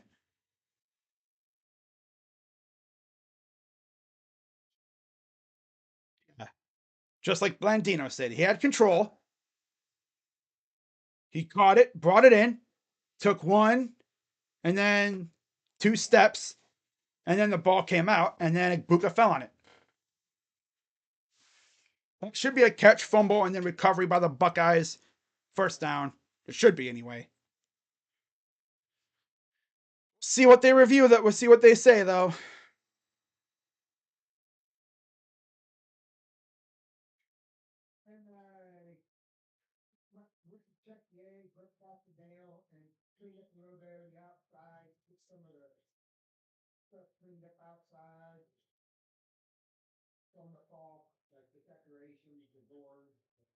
So stands. First down, Buckeyes.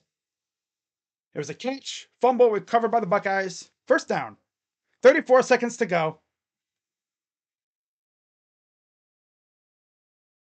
All right, 1st and 10. See what they draw up here into Wolverine territory. Marvin in the slot.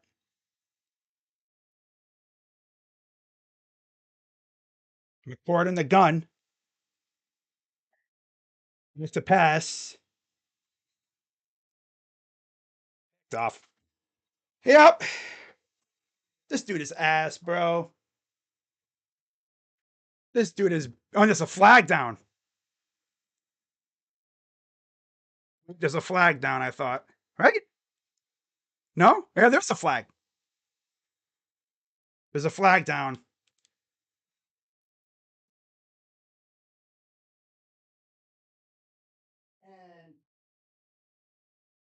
Oh. Oh.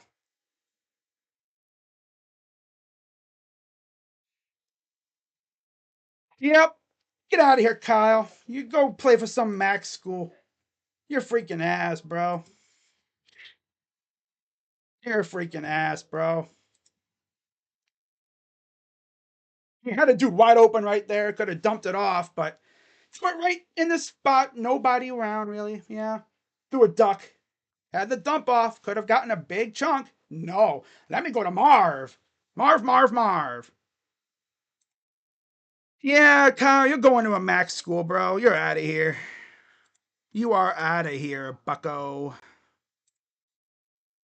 You and Ryan Day need to get the hell out. You know what, buddy? You're done. You're spamming. You're done. I didn't see you at all in the chat, bucko. So you're gonna get hidden. I'm not dealing with you, you loser. You weren't here the entire day until victory was assured, like the classic losers. Oh, Kyle, have fun playing for Akron or something, bro. Pack your bags, and you are a gunner. Ryan Day, good luck in A&M, buddy. Yeah, they're gonna review it to pick. Losing to these guys 3 years in a row. Wow.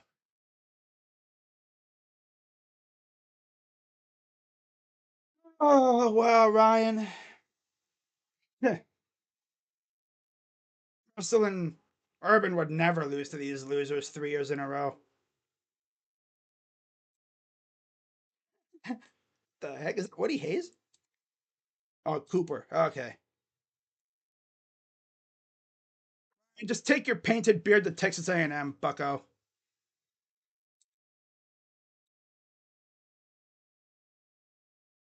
Wow. Oh boy. Beat Notre Dame. Nope. Losing 3 straight to these guys. Yeah, mid-ass quarterback. Defense sold. Wow. And that's game. So yeah, Ryan Day, have fun in College Station. Honestly, I wouldn't even go back to Columbus. I would just hop on the flight, go to College Station, have your press conference tomorrow, get that whole thing over with. Have Brian Hartline coach the team in the bowl game. Wow. I don't think that was freaking roughing the passer. It's what happens when you have a mid-ass quarterback, right? Tom McCord, he's gonna go play for a Max school next year. I doubt he beats out Aaron Nolan, or even Lincoln for that matter. Wouldn't be shocked if Devin Brown beat him out. He's not. I mean, yeah, he had one great drive against Notre Dame. Notre Dame played soft ass coverage the entire time, and they decide they can't count over there at Notre Dame. Apparently, if Notre Dame could count, I bet you they probably could have lost that game too. But Notre Dame couldn't count for that one play. Yeah, Ryan, just go to Texas A&M, bucko. Yep. You can't beat these guys. You can't lose to them 3 in a row. You just can't. You can't. That's not Ohio State. Russell and Urban Meyer look at you with the death stare. Freaking disgrace to the university. Especially because you can't even beat a freaking acting head coach. Can't beat a dude. It's not even Harbaugh.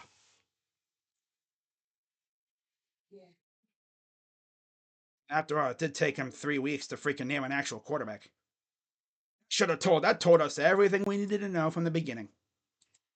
If you're not good enough to win the job outright by the end of fall camp, well, now we know why.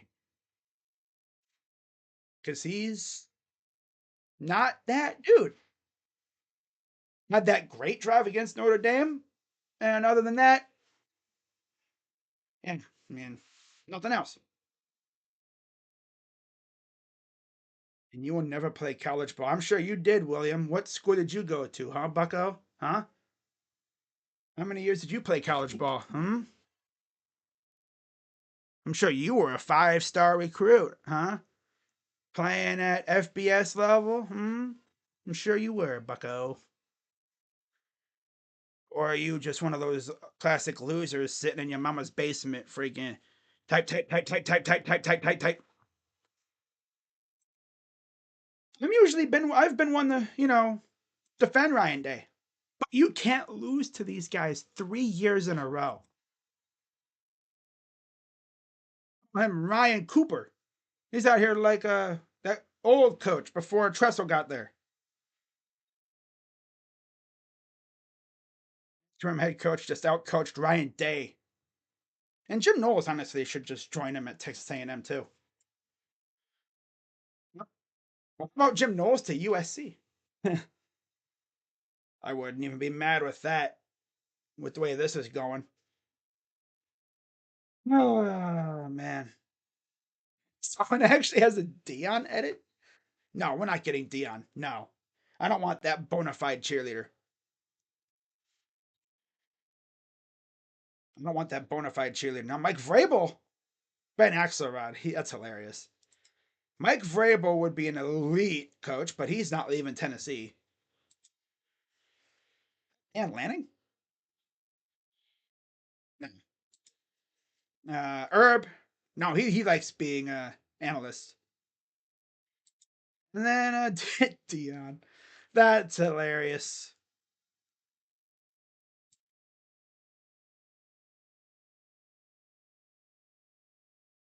Fickle. Nah, he ain't going nowhere. But yeah, that's going to wrap it up, guys. I will be doing my recap video, and then we'll see what bowl game we go to, because for the 3rd year in a row, we're not going to the Big Ten title game. Getting out coached by assistants.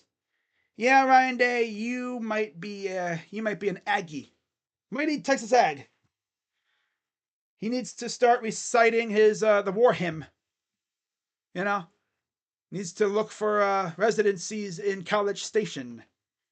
Because we can't lose to these guys 3 years in a row. You just can't.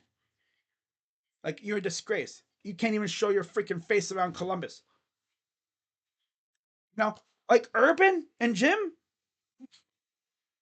they will never buy a beer themselves again. Every time Jim or Herb are seen anywhere in public, they don't have to pay for anything. No, they're legends. Ryan Day, yeah, he can beat up on the weakness of the Big Ten, but can't beat Michigan. No, can't beat them. You beat them once in 2019, and then the sickness year hit. They canceled because they're soft. Not us, them. And it's funny because, they said, our team was sick. Well, we were too. Nobody was truly healthy in the NCAA, seemingly. I mean, look at how many games that we had canceled. Oh, well. Well, like I said, recap video will be out later, so keep an eye out for that. And as always, I'll be actually live in a couple hours for Survivor Series. See if CM Punk makes a return. You can't lose to these losers 3 years in a row. You just can't. Can't lose to these guys 3 years in a row. So, I'll have my recap out later on. Keep an eye out for that on the Buckeye channel. In fact, I will actually put the link to my Buckeye channel.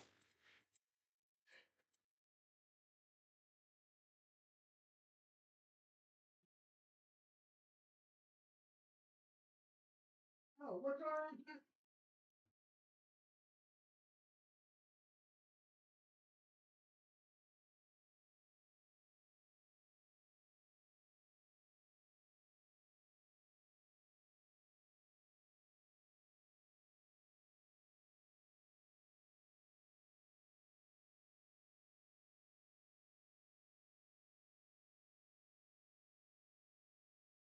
All right, so here's my channel link.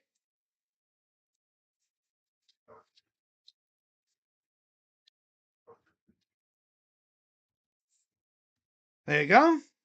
Link to my Buckeye channel. That's where the recap will be. And yeah. So we'll see what happens.